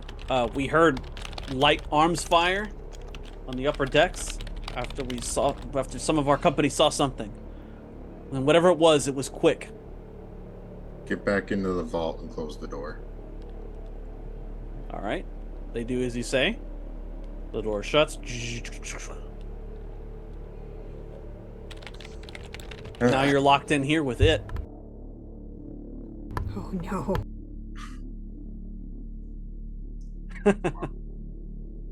You have access to the surveillance systems, if that makes you feel better.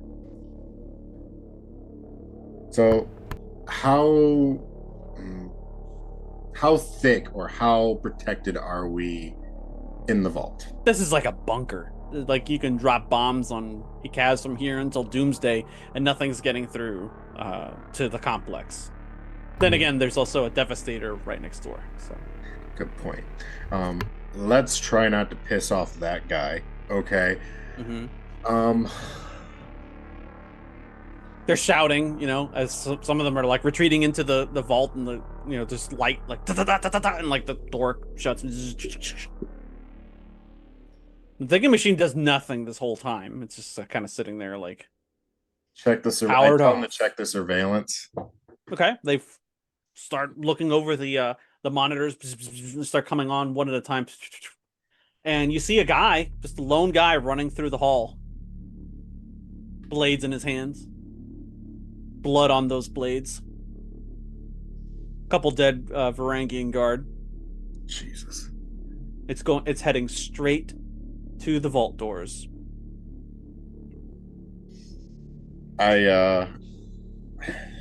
So is this human or machine? Can I recognize that? It's humanoid, definitely. But it moves like a machine. Did I see any like combat scenes? No, this thing moves too fast.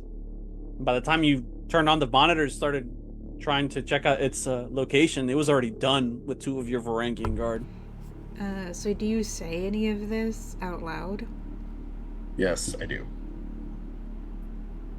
It moves like a machine. Yes. Alright, let someone who knows Prana Bindu take a look. It doesn't look like a machine, though. It's human. Daphne will take a look. Yep. Give me a discipline roll with observation as a focus, if you have it. By the way, I'm going to go over to UA and I'm going to say, keep going. We don't have a lot of time. Give yourself a point of advancement, because you're going to need 3 or more to notice anything significant. Alright. I do have the observation focus. Oh! Yeah! Nice. All right. So you got it, and you banked a point of momentum. You catch sight of something that you didn't expect to see on this person. It's the House Cheshire colors. Oh, okay. He's wearing Cheshire colors. Is he friendly? Those are dangerous colors to wear in the Imperium right now, so I would guess. Yes, but no one knows that we're on here. No one knows that we're here in general. Call's up to you. Been watching. We've been here before. Someone might have been watching. See if we come back. Call's up to you. Your orders, General. How do we engage?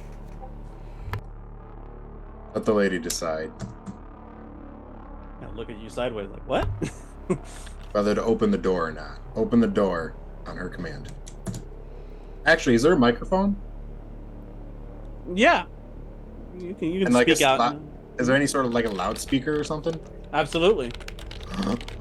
Okay. I tell Lady Daphne to see if you can communicate with it. There's got to be some sort of microphone or loudspeaker.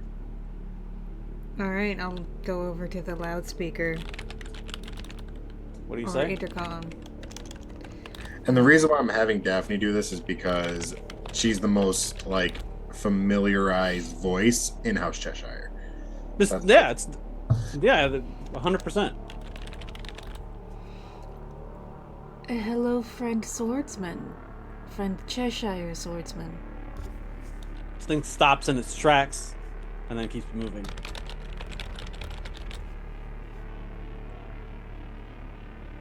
Can you point your face slightly up and to the left? There's a camera there. Just keeps moving. Eventually, it comes right before the vault. It's shrouded in shadows. The video is of old quality, so it's not doesn't pick out a whole lot of details, but you know that those are Cheshire colors, your colors. You can press the button to talk to us. It just seems to be waiting for the doors to open.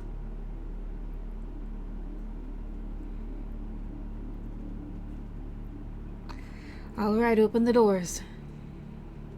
And nod to my soldiers. Go ahead. They're aiming weapons and stuff.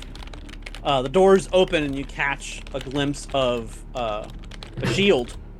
When you see the guy, the Varangian guard, aim their weapons, and this person immediately moves in as soon as there's a large enough gap for it to fit in through, and they're like, "It's breaching! Fire! Fire! Fire!" No. They start firing, and you command them to stop. Ma'am, they're like, wait, and you see like they some of them hold back, some of them just fire on reflex, and the arms just cascade off of the shield, useless. This thing moves in, and now that it's moving into the light, you see your heart sinks when you realize this is Lysander. Ever, please take control of your previous character's sheet. Your commands are now to destroy your friends. What Wait, what? happened? No. Where is it? It should be under House Cheshire. Found it. You found it? Yeah. Rightfully, I have found it. Yeah. So now you get to kill your friends. Isn't that fun? No. It's time for initiative. No, God. What? Okay. Guess who's going first? And guess who has 15 threat? Oh my fuck. Okay. Yeah, that's right. So, you can spend as much as you want to get extra dice. Right now, the order of operations for you is to dispense with these guards and their Mala weapons and move on from them to the actual people that you're here to destroy. The former Duchess of Cheshire, General Archibald, and the rest of their friends. Of the highest importance, though, are the Cheshire lines. They have to be eliminated. Ready? Me, Daphne. No. Oh Jesus. So you go first, and then these guys, you know how combat generally works. You go, they go, and so on and so forth. Do not wait to find out what happened. If you'd like, you can take a point of threat, and roll 3 dice as you proceed to dice up General Archibald's Varangian guard. Sounds good. I guess that'll be duty? Question mark. By the Yeah, way, isn't you're Nessa with me? you're doing the duty of of your master. So proceed. Now down to 14 threat, unless you wanted to spend more. You said that was 3 dice? Yes. Oh boy. Okay, here we go. I hope I fail. It's okay. I have 3 malevolences I've been holding on to. Yes, Thanks, I'm guys. using tactics Thanks, of. chat. You look pretty happy with yourself over there. This is- You do something? Oh no! Oh Ooh, no! okay, so that's 5. Oh Why god. did I have to have good luck? And we didn't even look at the talents. You have really good talents. Oh god, we're dead. We're Rapid dead. recovery, improvised weapon. You can use anything as a weapon. Yeah, so Someone put me out of my misery. I need you, Archibald, to roll for your Varangian guard, and you need to beat a 5 Oh fuck. to defend themselves. Varangian guard. Are they under House Librius? No. I think we might have one benevolence left. Yeah, and you have 1 momentum left. So if you wanted to use Ray, I that, just redeemed the benevolence. 2 benevolences. Okay. Okay. What do I need to roll for Varangian guard? You're going to roll under battle. I believe you have the highest battle in the group, if I'm not mistaken. What is your battle? 7? 7. It's pretty good. Let's see. Are you talking about Archibald or the Varangian guard? You're gonna roll whichever's highest. If their battle is higher, I don't remember off the top of my head. They're gonna roll it. If yours is higher, you're gonna roll. Mel with a 3rd benevolence now. Look at them. They're all rolling in now. Okay. Well, so here's the thing. I have the better focuses for this. I have strategy, so I'm going to use Archibald. Okay. Go right ahead. Justice. This pisses me off. You're killing my guards. Are you you're spending that last you're rolling 3 dice, right? Yeah. Okay, just making sure. And I'm going to spend my determination point. So you get an automatic 2 successes. Yep. Okay. So now you're just rolling 2 dice. Just 2 dice? Yeah. Because one of them is already a 1, which makes it 2 successes. Come on, my pop. No pressure, Yes, focus. Oh my god, okay. I'm re-rolling this one with bold. Reroll. You're using a benevolence to re-roll? Remember, these are your minions. These are your assets, not you. They have to go. He has to go through them to get to you. You understand? I'm good with using a Benny to roll that 19. Go for it then. Re-roll that 19. All right, I'll re-roll it. 7 or lower. 7. 7. So that's 2, 3, 4, 5 exactly. So despite this flourish that Lysander puts on, and as he starts like moving his way through the room, kicking this guy that way, grabbing one and throwing him over his shoulder at somebody else with like enhanced strength, they are still managing to keep him at arm's length and keep him outside of the range of those blades. They of course have their shields activated, and it's like there's this flurry of colors of red and blue colors flashing throughout the room. Masum and grabs you, Daphne and Beatrice, and he punches you down behind the consoles at the far end of the room. Yue is just kind of stunned, like he doesn't know what the hell's going on. He's like, what's happening? And it's one of you guys' turn. Which one of you wants to go first? Daphne would like to go. Sure. So this looks like Lysander, but it's not acting like Lysander. So she's just gonna try and call out, Lysander, remember, this is not who you are. But anyway, Norma never taught Daphne the voice, so she doesn't have that. That's right. So is your... Okay, so if you want, you can roll communication, Mm-hmm. and if you get at least 2 successes or more, you can create an aspect to the scene where you can like plant a seed of doubt or something like that within Lysander's mind. All right, I'm gonna go with duty. Okay, appropriate. Then I don't think a body language focus would help. Not really, no.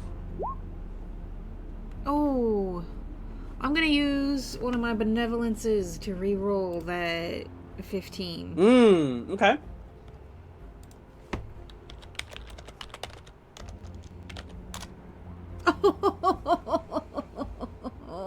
That's Hey! a 9. That's a 9. Okay, so that's pretty good. You got 2 successes? That's exactly what you needed, so you can create that aspect. What do you want to call it?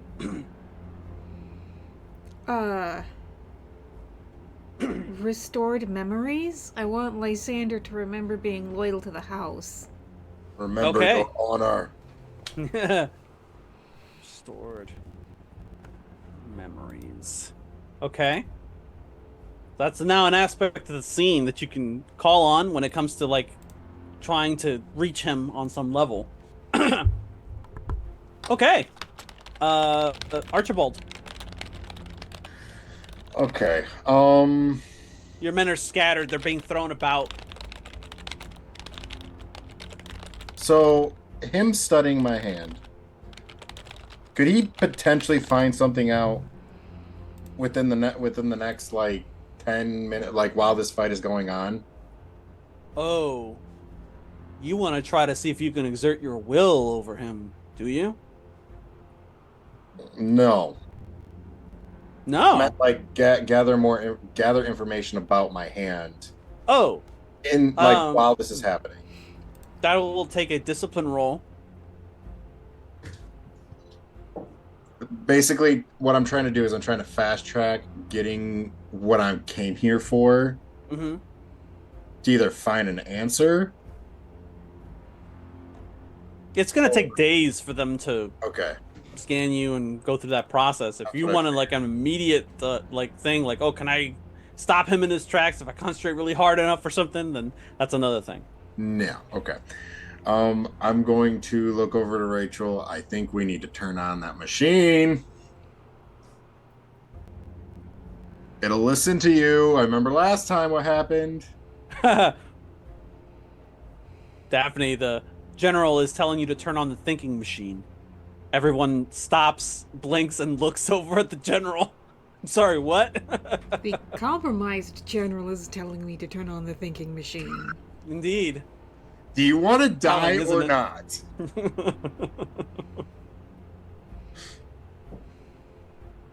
I specifically remember the reason we got out of that fight was you did something and then it listened to you. It listened to Daphne. Mm. It's the whole reason we survived it. So that's why I say, Daphne, activate the machine. Well, Daphne has already taken her turn. However, those around Daphne, like Mossum and Beatrice, can activate the machine Okay, yeah, for so you, I'm potentially. gonna be like, Mossum, Beatrice. Do you have direct? Yes, I do. So not only can you take an action, but you could also direct somebody to do something as well. Okay. Using that talent. In which case, yeah, you can direct one of them to do that. I'm going to tell. Okay, so the way it works is that the one that activated it gets to control it, correct? If the right person activates it, then yeah, they would only be taking orders from those who are confirmed to be of House Yasi. Okay. So if Kyra gave birth to you, you have the ability to command it. So did Kyra give birth to Mossum? Mm-hmm. She did.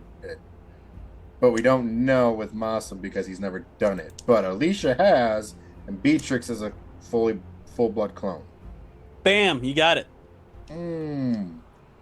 But that also could trigger memory retention.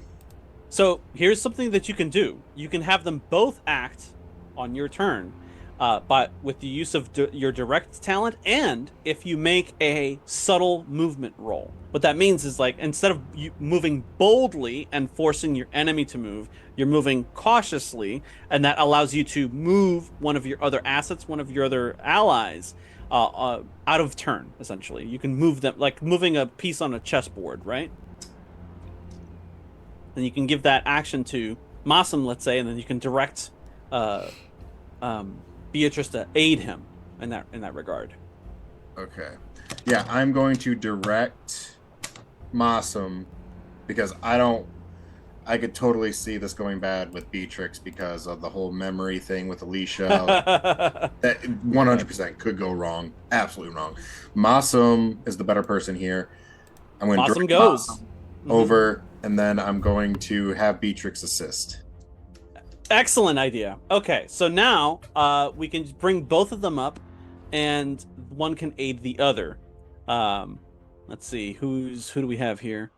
This is going to be under the arc. We have Masum and Beatrice. Beatrice's understand is 8.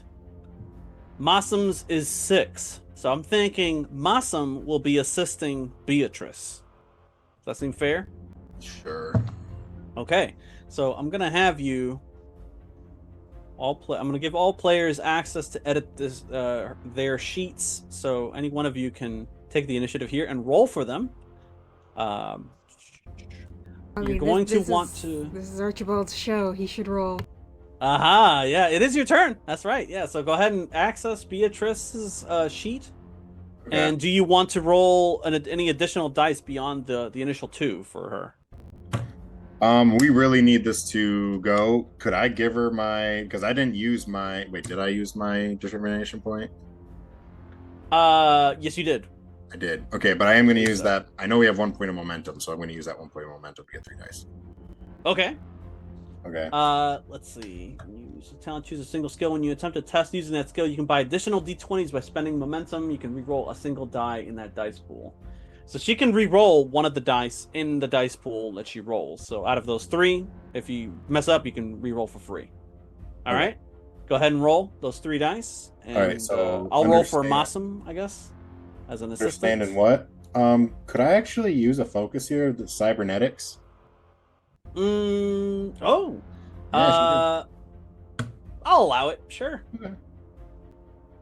Okay. We're gonna go with everybody deserves a chance, so justice. That's very, very good here. 3 focus, yes, please do not fail. Oh yeah, 5. 5. I don't even need to roll, I don't think. Holy cow. Beatrice coming in clutch. We get 6 successes. Okay, so with that, you are able to not only activate the thinking machine, but it immediately recognizes them through their genetics. Like it basically they put their handprint on it, and it pricks their blood, sucks it in, analyzes it, and goes, "Oh, yeah, you're the correct type of people to command me." And it puts them in its little registry, and it's like just starts coming to life. Okay. Lysander, it's back to you. Who do you want to target here I now? go killing again. You're in the midst of all these Varangian Guard. You've already taken out a couple of them.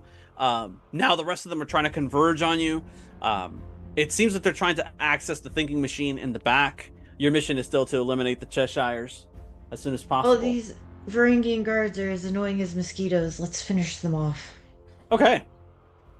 Roll your dice. Sorry, You know I did them. not mean to click that. Mhm.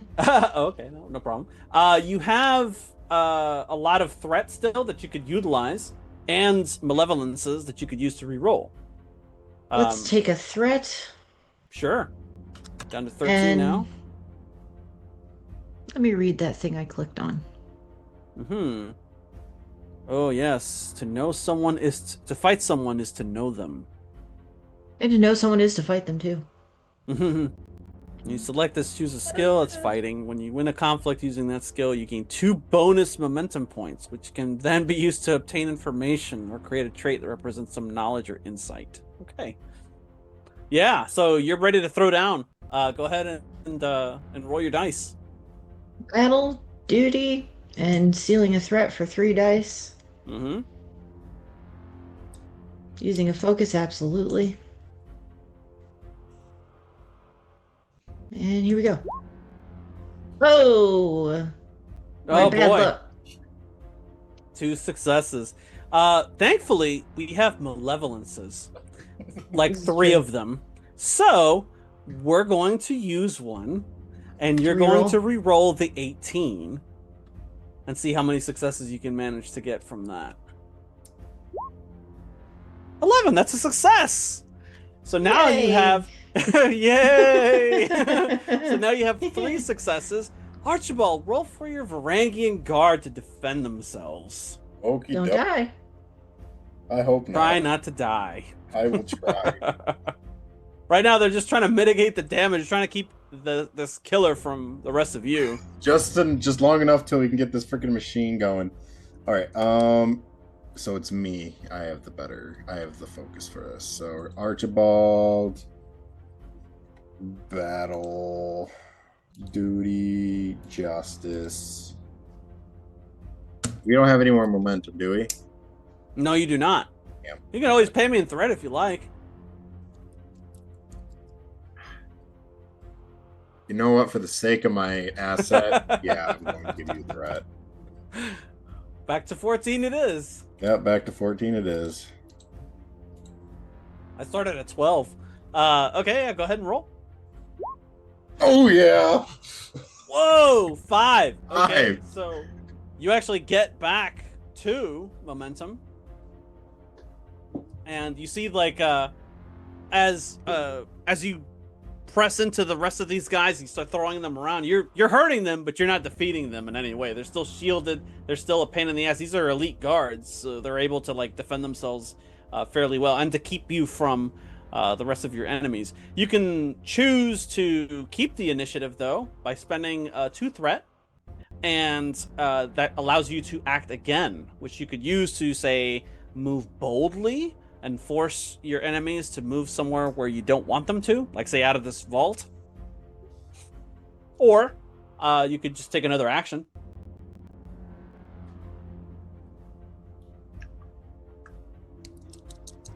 Talking to me or This is sorry, Lysander. Okay. For some reason, I thought you were talking to Leo. No, sorry. Yeah, you can essentially what you can do is you can spend 2 threat to keep your initiative and to go again essentially. Yeah, why not? Let's burn that threat. Sure. So now we're gonna spend let's see, 2s or 12. Okay, and you get to go again. What would you like to do? You want to try to like get How past are these those- guys, or force somebody else to move, or try another Yeah, attack? let's try and get past the Varangian guard mosquitoes. Sounds good. I need you to make a movement roll, and I think you have some Body control. talents. Yeah, you have a focus, and Yeah. I think you have something called rapid maneuver, which reduces I do. difficulty by 1. But that's I think when it's when moving an asset, you may move an asset an additional zone for 1 point of momentum rather than 2. Okay. Yeah, so you're getting a move on. You're moving as fast as you can, and you go ahead and give me the roll. Do you want to spend some threat? Get an extra die? I'll stick with the 2 for now. Sure. Okay. Not good enough. So yeah, you're Oh. trying to get through and you're elbowing your way through, but there's like 5 or 6 people dogpiling you at once and keeping you intact. Got any of them rerolls? You do. You have 2 Oh. left. Okay, let's use it. Okay, I'm gonna reroll that 16. Let's go. An 8, a success. It's an 8.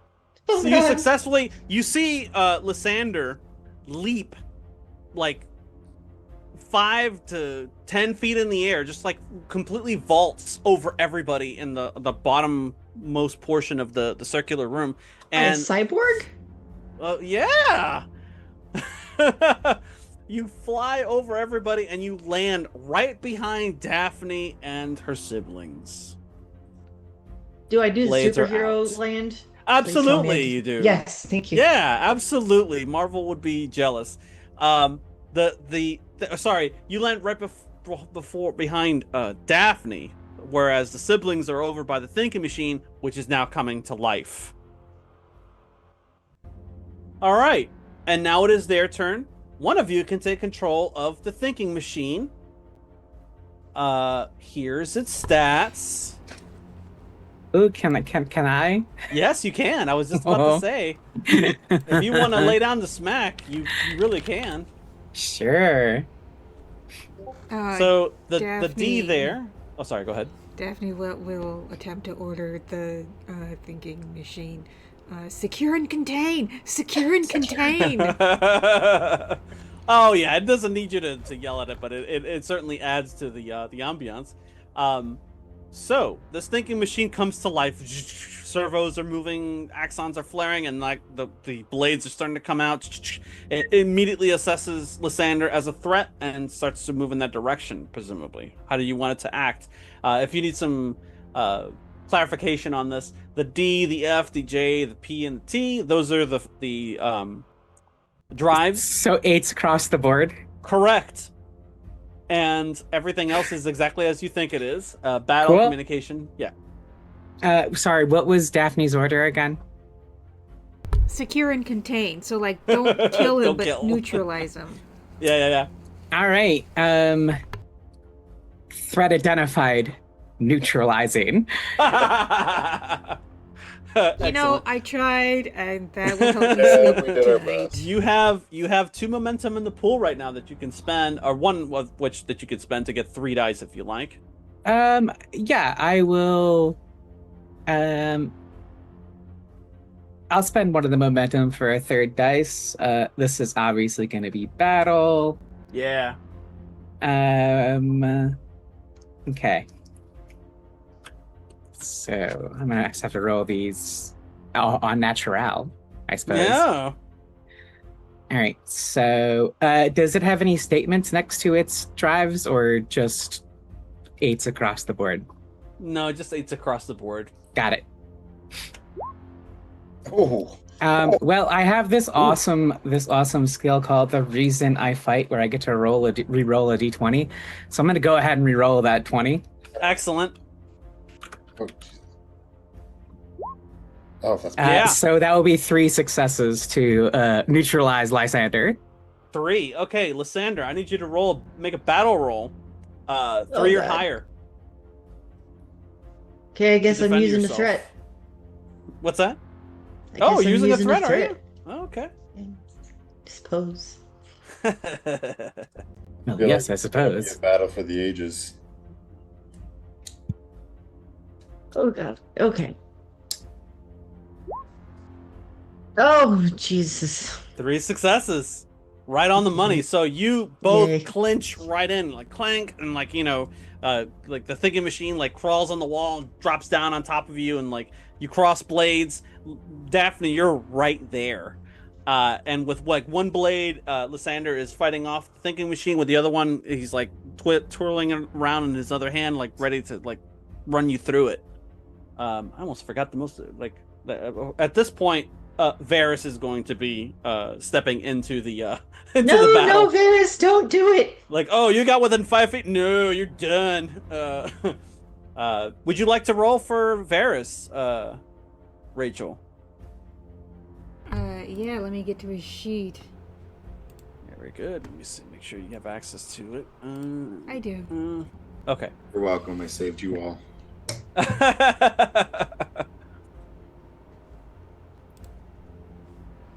So I'm going to give him battle and then justice because true vengeance is thorough.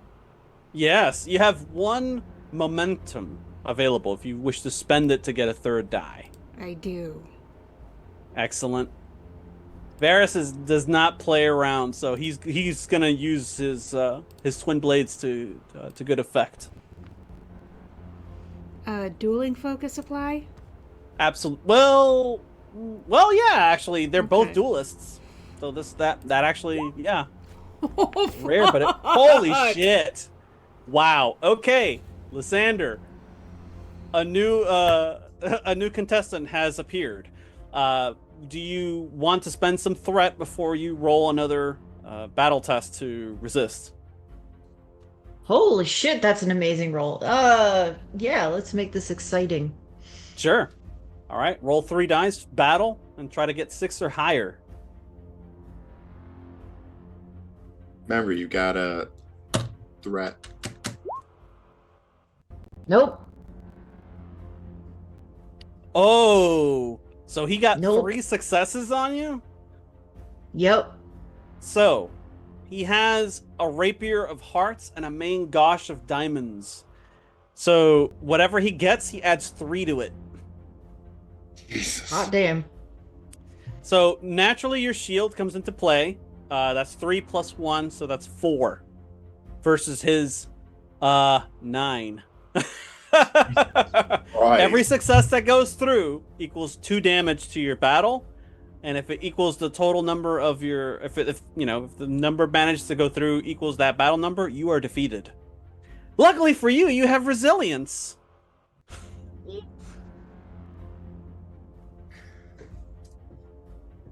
Or rather, rapid recovery. You return to fighting form quickly after being injured.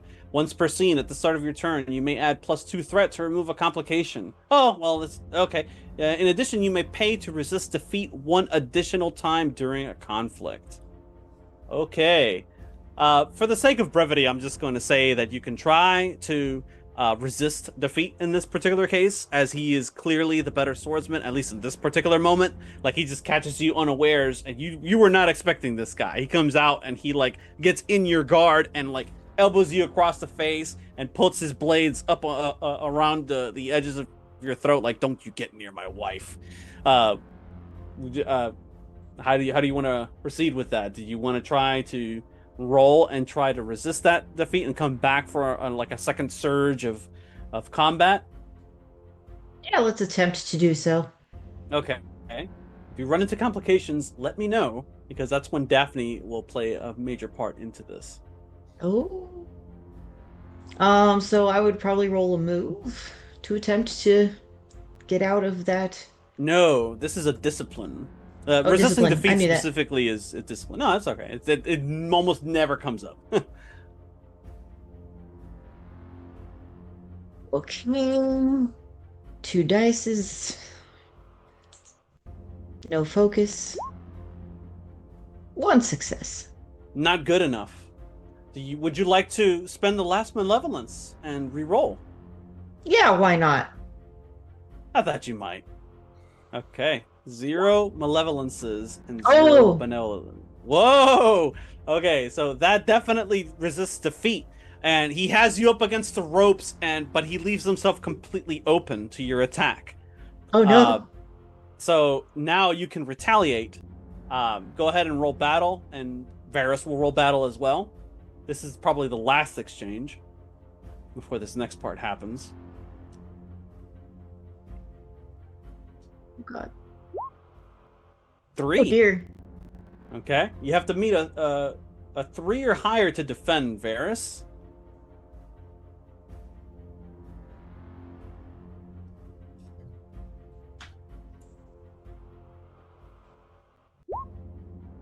Two. Oh no. Well, Oh, no. Benevolence. Someone Do give we us a have Ben benevolences? Goodbye, Varys. Sorry, you dead. No. This is not Game of Thrones, damn it. Actually, There's 2 that just popped up. Mel's like, Wow. go, go, go. 2 benevolences? Holy cow, okay. 2 Ben Chat violences. rescue. Okay. So that actually gets through. And let's see. Wait, was that? Oh, that was Varys. Okay. So yeah, you're able to succeed and then some, so you get a momentum back for that. And now it is time for Varys. After you go, then one of the rest of you goes. Which one of you hasn't gone yet that would like to take a turn? Thinking Machine? Is Vanessa there? Who? Vanessa. Yeah, she's trying to like organize your Varangian guard and try to get you out. Okay, Like, she's got you. trying to like extricate you out of here. She's like, Archibald, this way. She's like pulling on you. I believe they would go back to Daphne then. Daphne, would you like to make one last appeal to Lysander Apellion before he is potentially lost forever?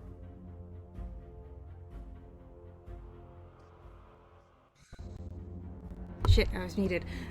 Yes, I would definitely like to make one last appeal. Okay. That's communication. Use the Lysander? momentum. Lysander, I I'm need gonna you use the to- momentum. To establish the difficulty that you're going to face, Lysander, I need you to make a discipline roll. And I'm going to spend 2 threat, bring it down to 8 total threat that I have in my hand right now, to increase whatever the difficulty you establish by 1. Go ahead. So, you want me? What shall I roll for this? Go ahead and roll 3 dice. Roll down Just to 3 7. random dice. No, roll your discipline. Roll. Okay. Lysander's discipline with 3 dice. Okay. Oh boy, here we go. Not using a focus. Oh, 1 difficulty. Oh, well, we have 2 benevolences, correct? I used 1. I don't have any malevolences, so I can't re-roll that.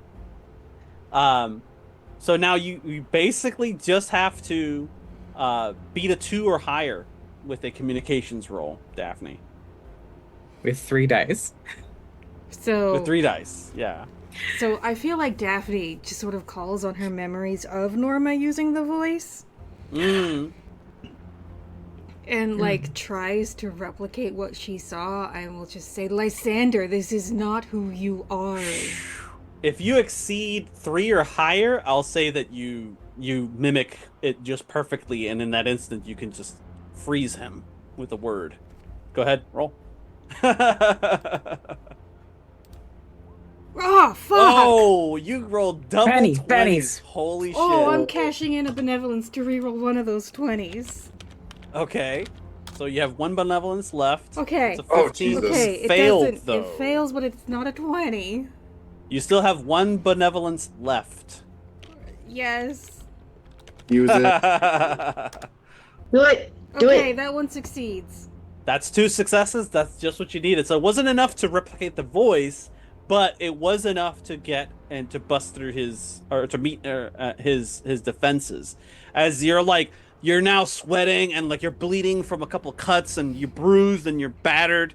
What pieces of you are not machine anymore still responds to the stimuli, and the thing that cuts deeper than any blade is the voice of your Duchess that you swore your fealty to.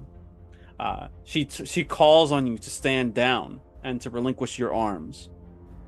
And it's like you have this crystallizing moment where whatever fog, whatever web was around your eyes has been lifted and just kind of like dissipates around you, and you're just like, for the first time you feel like you're in control of your faculties again, whereas the last thing that you recall was back in the palace when you had met with Elois and you were on your way here and something zapped your hand. All of a sudden you were hell-bent on destroying the Cheshires. Now you seem to be back in control of yourself. And you look around, you see some familiar faces around you that you haven't seen in what seems like a lifetime. What do you say, Lysander? Aaron has shenanigans. Oh, sorry. Yes. Yep, I honestly think Just, Aaron's just Small a thing? teensy. Yeah. Just because the neutralized threat was given. I don't want to hurt Lysander, but I do have a really high understand score. So I think the thinking machine, now that you're disarmed and not harmful, there's something still harmful inside you, though. Can I make an understand roll to delete the bad programming? Sure. Hell So yes. Is this like one of those things where like you have to fail in order to succeed, or? I think it's more like it's a thinking machine, so it's complicated. So it was told to neutralize. Well, the physical danger's gone, but the bad programming is still there, and I think it probably knows it's there, right? Because it's Sure. the fellow machinery. Go for it. Okay, cool. So that'll be 2 dice. Shenanigans. TD20. 1 success. 1 success? Ooh, that's not very good. Would you like to give me some threat? I mean, we did just deplete a ton, so why not? Okay. I got rid of that for a reason. That'll bring me back up to 8. That you'll get an extra die that you can re-roll. You can roll if you like. 2 successes total. 2 successes. Okay. All right. So with that, you're able to assess that there's still a threat inside him, but you have the tools necessary to potentially stop it in its tracks. So yeah, I think it was gonna be like threat identified in inorganic parts. How shall I proceed? Neutralize, and like you have like the internal weapon of like essentially like a localized EMP that'll just like. Oh, we'll deploy that then. Yeah. You see like this thing comes out of you, and it's like it's like some sort of like a prod or something that goes right into like some of his cybernetic parts, and like there's a jolt of electricity that goes right through him, and you see all of a sudden like he just falls down to the ground. He's unable to move from like the waist down thereabouts. It seems like the most of the what makes Lysander cybernetic in this way, or a cyborg, are the nerves that they've had to replace with cybernetic pieces and stuff like that because of the poison that was employed during the duel back in fucking season 2.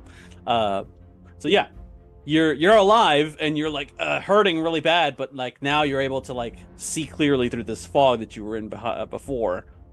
What do you say now that you're able to look around and absorb everything that's happening to you?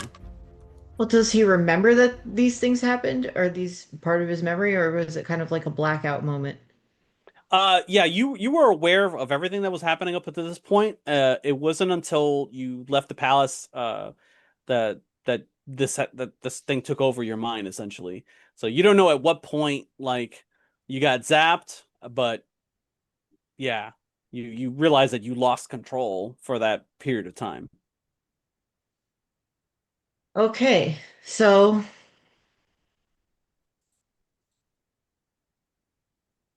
trigger warning for anyone watching. Lysander will take his blade and put it to his own throat. Oh no. Daphne Varys? will knock that hand away. Varys doesn't move to stop him because he doesn't know who this person is, but he sees you acting in that way and he goes to assist you. So Lysander is trying to take himself out of the equation. That would probably be competing move scores. So you would roll move, and then Daphne would roll move, and Varys would assist you in your move score, Daphne. Because the shield doesn't count anymore because it's been neutralized from the localized EMP. Just fried.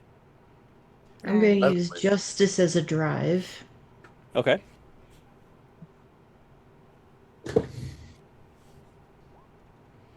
Oh no. 2 successes. Not unbeatable.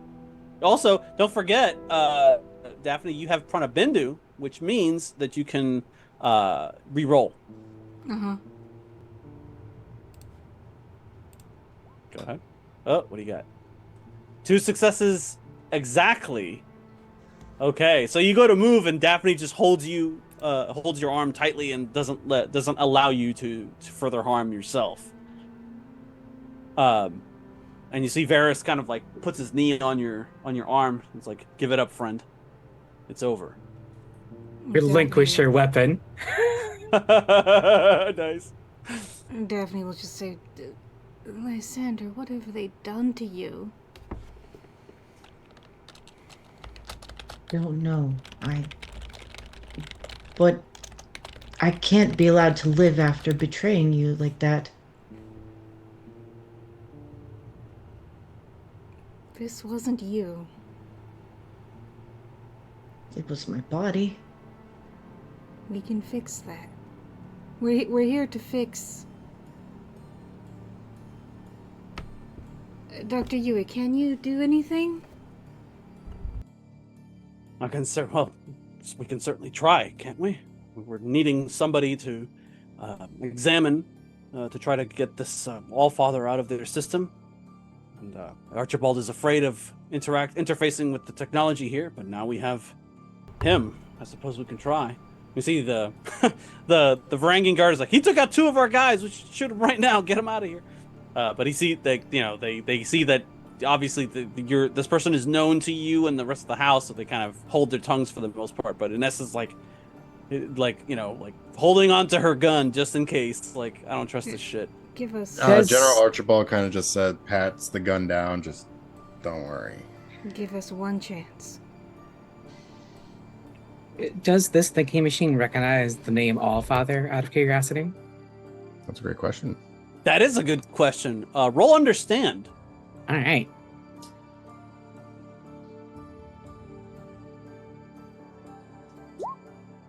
Two successes.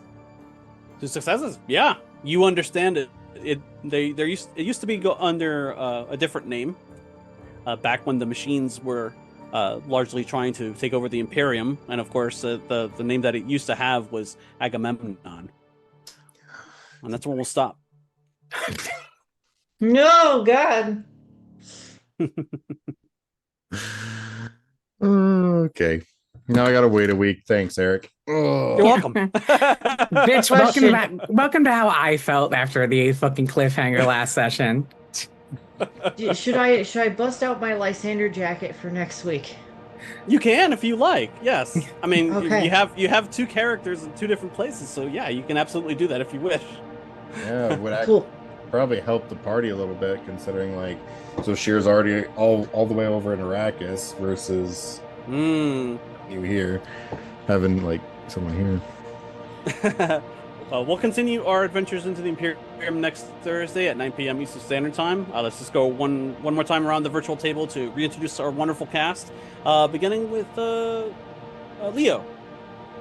Hello, my name is Leo. You can find me here at Leo. Sure, yeah. But anyways, today I played General Archibald, and I'm just saying there's some of you that don't appreciate my help. I have saved every single one of you in this group. I may have made a couple bad choices, but Understatement of I've the century. saved every single one of you. Aaron. Hello, I'm Aaron. Pronouns Shife. I'm at Great Cthulhu pretty much everywhere but the Hell site. I played Chief Administrator Eloise of the Spacing Guild tonight, as well as the Thinking Machine, which was a lot of fun. I like playing robots. It's a good time. Nice. I think this is the only stream thing I have currently. I do have stuff I record and put on YouTube. Yeah. This is for me. Ever. Hello, everybody. I've enjoyed being Lysander Bot and Zoshir for you this evening. Wow, that was wild. You can find me all over the internet as Am Changeling and on Discord as Am Frostling because it winter times. And you can find me playing again next week. Maybe? Wait, what's the date? It'll be the 18th. 11th? It'll be the 18th, yeah. For the next game, yeah. Find me playing next week. Yay. Yay! And last but not least, of course, Rachel. Hello, I'm Rachel. I'm Stolen Fires. Thank you for coming to my channel. Thank you for watching. Any raiders still watching, thank you for the raid. Thank you for sticking with us. You can find me on Blue Sky. You can also find this show and all other archive shows over on the Stolen Fires YouTube channel. Yeah, and we also have some really cool shows. We've got Prowlers and Paragons. It's a superhero RPG, runs every other Saturday. I play Captain Union, a steampunk Civil War variant of Steve Rogers. We also have Minds of Fandover running this Monday. We were off this week, but we should be back on next week. Next week we'll also be back on with Heart, The City Beneath, which is a really cool indie RPG by Rowan Horkin Deckard. I really like my Paladin of the Haunted train line, I guess. Yeah, and then we will be back here next week. I was not expecting any of this, so I can't wait to see what's in store for next week. Right. Glad you all enjoyed it. I've been Eric, aka Recluse Online. You can find me lurking around on the Stolen Fires Discord. Thank you all for playing, and big thanks as always to our viewers and fans for tuning in. Once again, head on over to uscpr.org and pcrf.net. Share your link on social media. Help spread the message in an effort to get others involved in the struggle. Donate what you can and advocate for Palestinian rights. And as always, bless the Maker and his water. Bless the coming and going of him. And may his passage cleanse the world. May he Free keep Palestine. the world for his people. And free Palestine, always. Free Palestine. Good night, everybody. Good night, everybody.